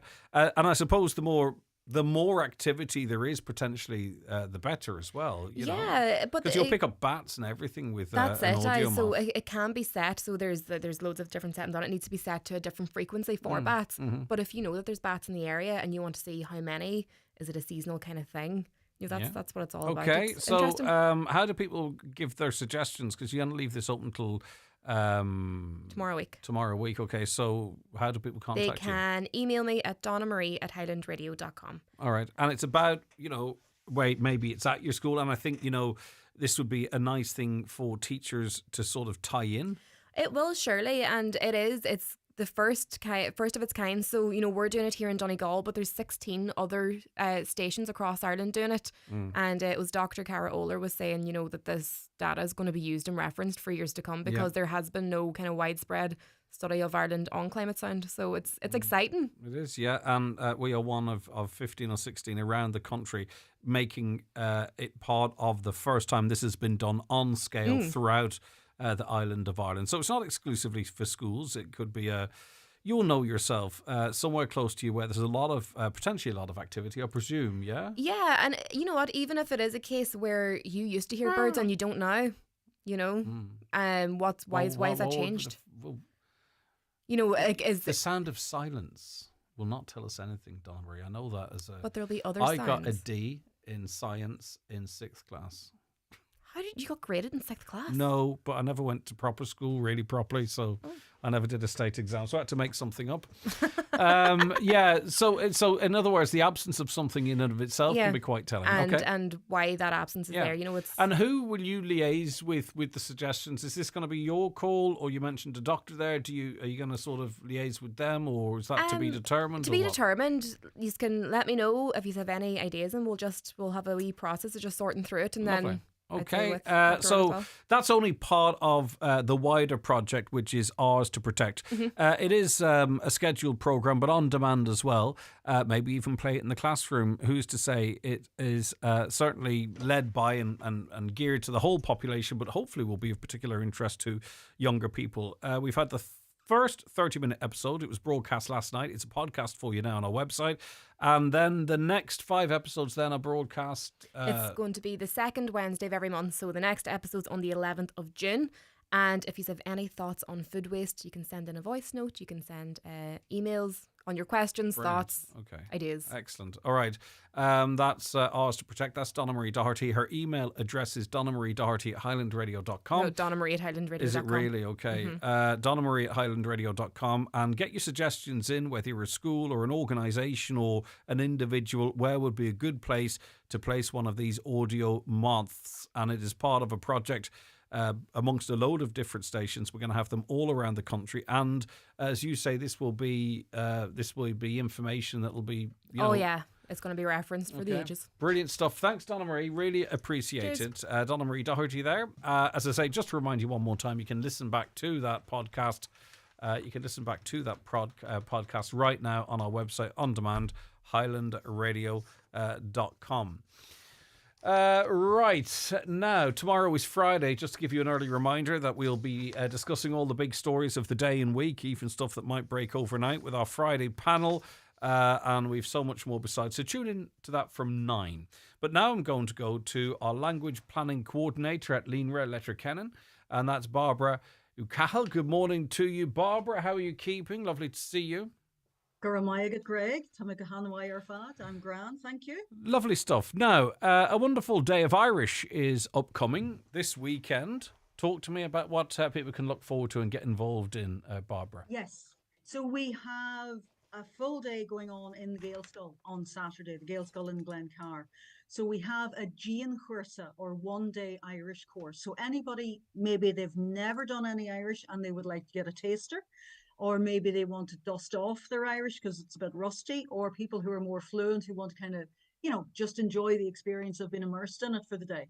We have 3 levels going on, 3 very good tutors. So that's from 10 until 4 on Saturday. There's a lot It of only people costs- that I've spoken to and encountered, and they would love to dust off their Irish. But we've talked about it in the past. Sometimes people are embarrassed or feel uncomfortable or feel they'll be judged. This is the perfect environment to go in there and see how you get on in a completely judgment-free environment. And it's called, the Irish is Gian Cursa, but we're not going to be too Gian or intense on anybody. It'll be a bit of crack. There's classes or kind of workshops from 10 until 1, and then lunch. And then from 2 o'clock, there's a storytelling workshop with Garagine Bratnick, who is fabulous. And even for people who don't necessarily understand all of it, the flow of her language is just beautiful to listen to. And then from 3 until 4, there's a Shan Nose dancing workshop with Frank and Eileen Sweeney. So it's just a really creative way to engage with the language. And even if you don't have a lot, you'll still know what you're doing. So the aim is on bringing people together, having a lot of fun with it, speaking Irish, engaging with the language in ways that are creative and sociable. So all of that is going on. It only costs a tenner. You get your lunch provided. People can sign up for that. And we do want people to register for it so that we have numbers on lionralc.ie. So that's LIONRALC.ie. That's our website. You can go on there, go into the shop and book the class. And then from 1 until 4, again, in the Gaelscoil, on the same day, we have a family day. And there are going to be games outside in this glorious weather. There's going to be an art and craft workshop with Sheila Niari from Tishmahore in the Gaeltachta. And there is going to be a storytelling workshop for the kids as well. And there'll be tea and coffee and the chance for a chat and all the rest of it. And we've got Cúla Cahar, Nuacht Cúla Cahar are coming to film as well. And they'll be looking for kids with Irish who'll have a chat with them on the telly.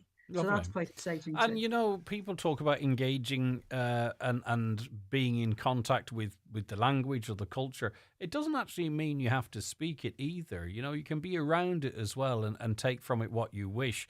And dancing, poetry. Whilst they might be in a language, they're also in a international language too. In that how sounds are formed and how they flow. That's it, exactly. Do you know what I mean? Exactly. It's not too prescriptive either. I mean, obviously, No. listen, it's about promoting Irish, but I think it might be very pleasant for those, just to a taster to see where they're at with their exactly. in their life. And particularly the beginners class.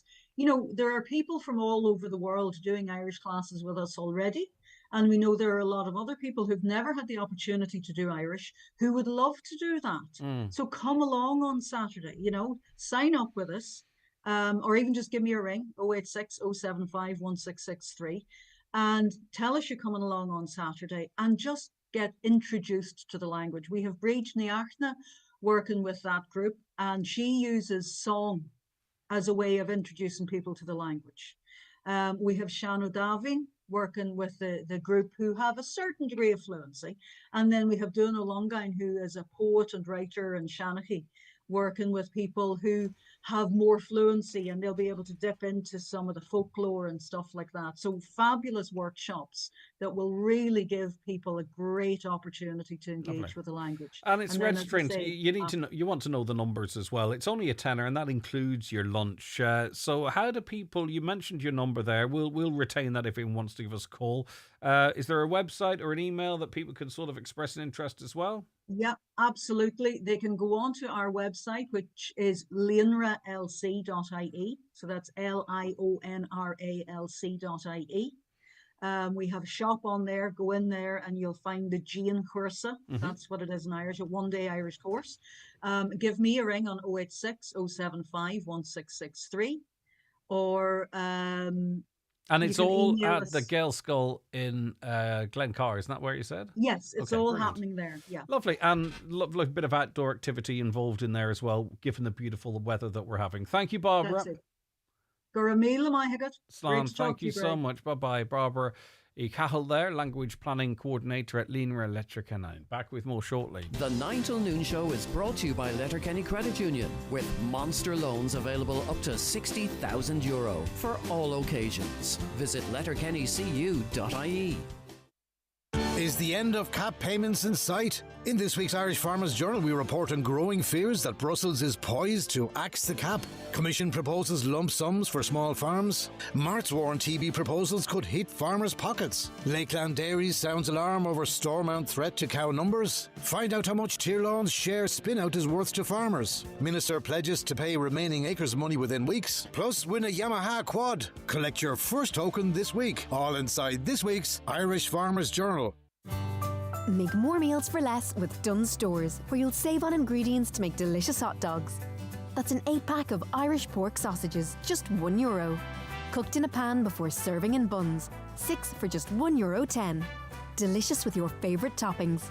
All from the Dunnes Stores range. Plus, you can save at the till with a 5 off 25 grocery voucher. Dunnes Stores. Always better value.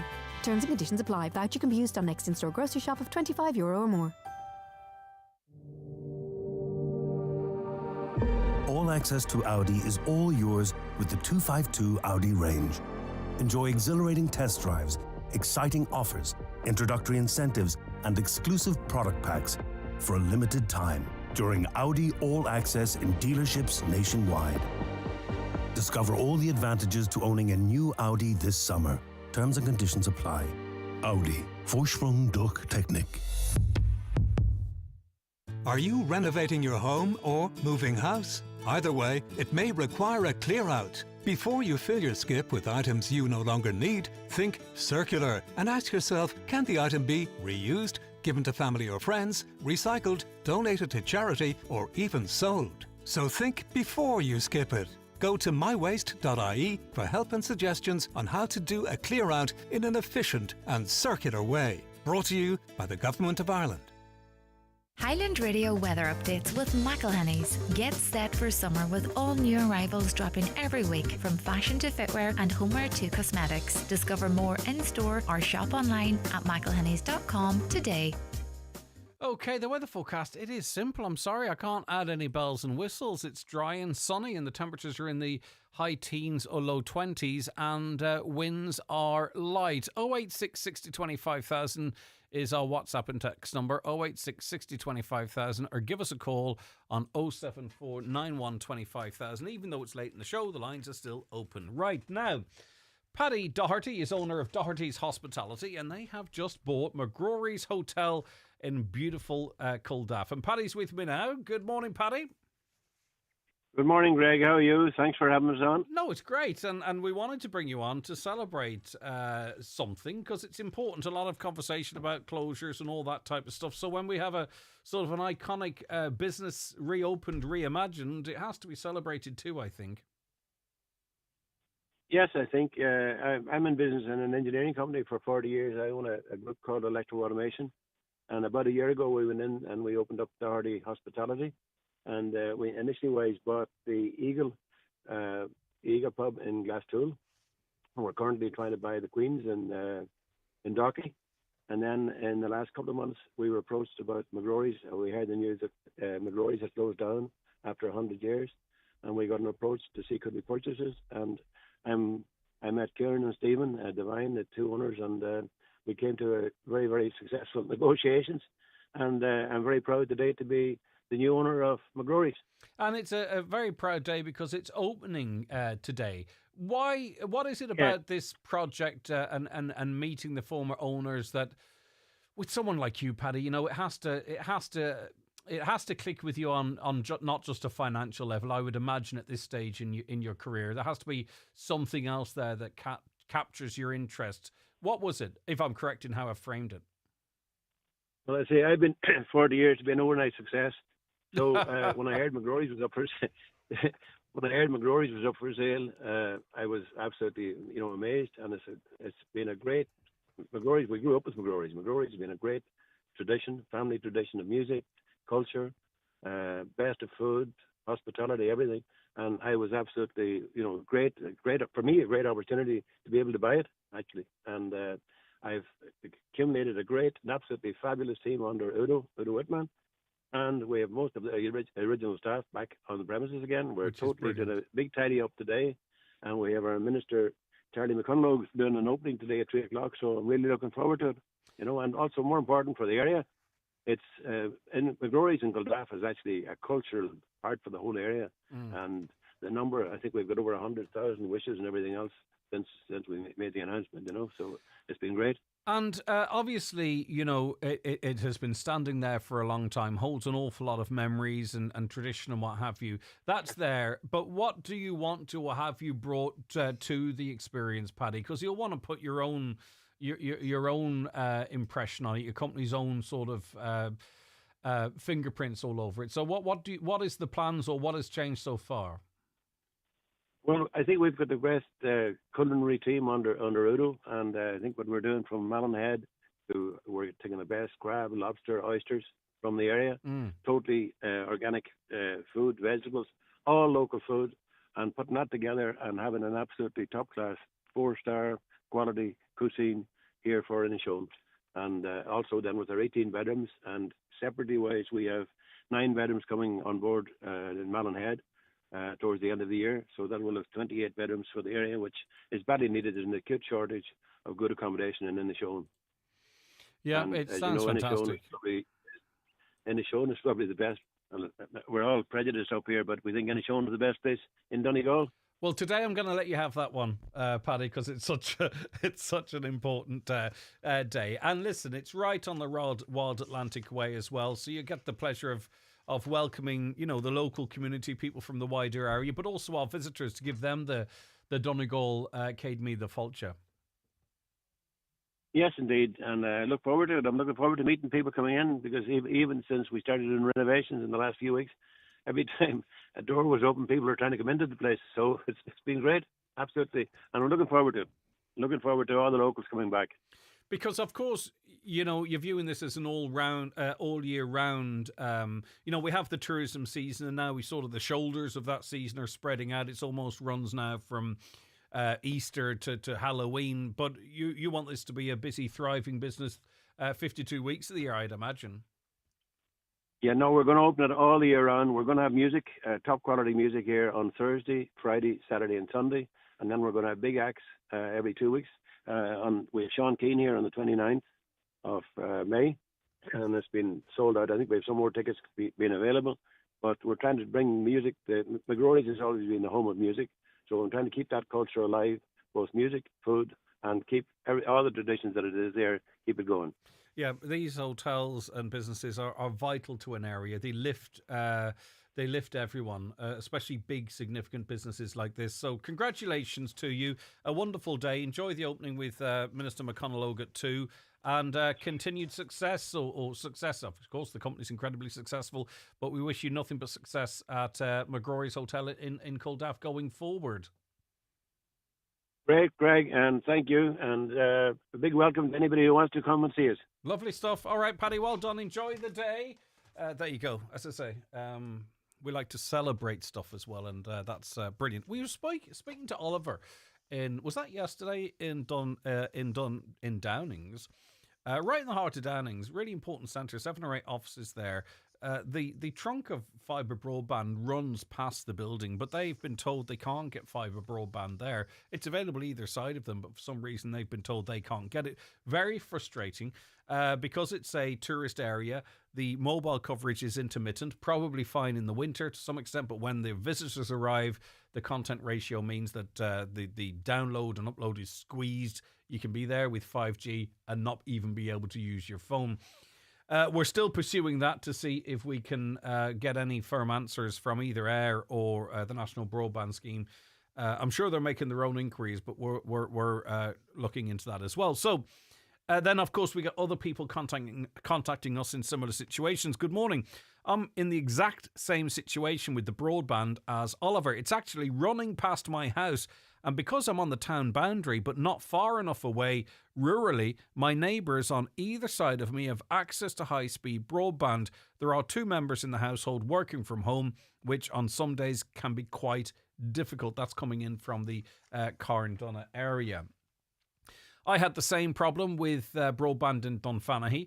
They wouldn't allow me to get higher speed broadband, as they said my speed was fine. I managed to get around it by using my neighbour's air code, as their broadband speed was slower. Okay, I don't know what the blocker is in Downings, but hey, fair play to you for getting one over. Hi, Greg. We have the right to protest in a public place, says a listener. Our councillors are trying to subvert democracy. Why no town hall meeting and iPass centres? Their silence is complicity. Must be the same. That's a phrase that keeps coming in. I don't think there was much support, to be honest with you, for restricting protests on the main street, and for a very good reason. Lots of people are involved in issues that they might want to go down that street protesting in the future. Who's to say? I didn't really think it was a fantastic idea to begin with. I understand where the idea of it was coming from, but we don't need any more controls on us as people. We need our rights, and those rights need to be protected, I think. Okay, we are going to bid you adieu. We're going now because we're going to be coming back to you tomorrow morning at 9. But you won't be lonely because John Breslin's coming up around the northwest. Then after John, David's in, keeping you entertained, hopefully out in the sunshine with the best of country music and some classics chucked in. Ivan Borland's in then. And it's Thursday. It's hard to keep track of everything that's upcoming. But needless to say, we're going to keep you right up to date. Again, new listenership figures out today. Thank you very much for your continued support here of the 9 till noon show year on year. We're thereabouts. You know, maybe Caroline has to look at a half hour here or there. I don't know. We'll see.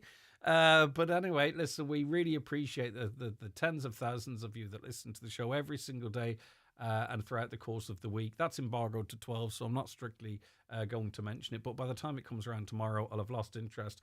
But I will not have lost interest in thanking you for your continued support. I was trying to fill a bit of time, and as it turns out, I've overdone it. I've over-egged the custard. Have a great day. We'll chat to you tomorrow morning.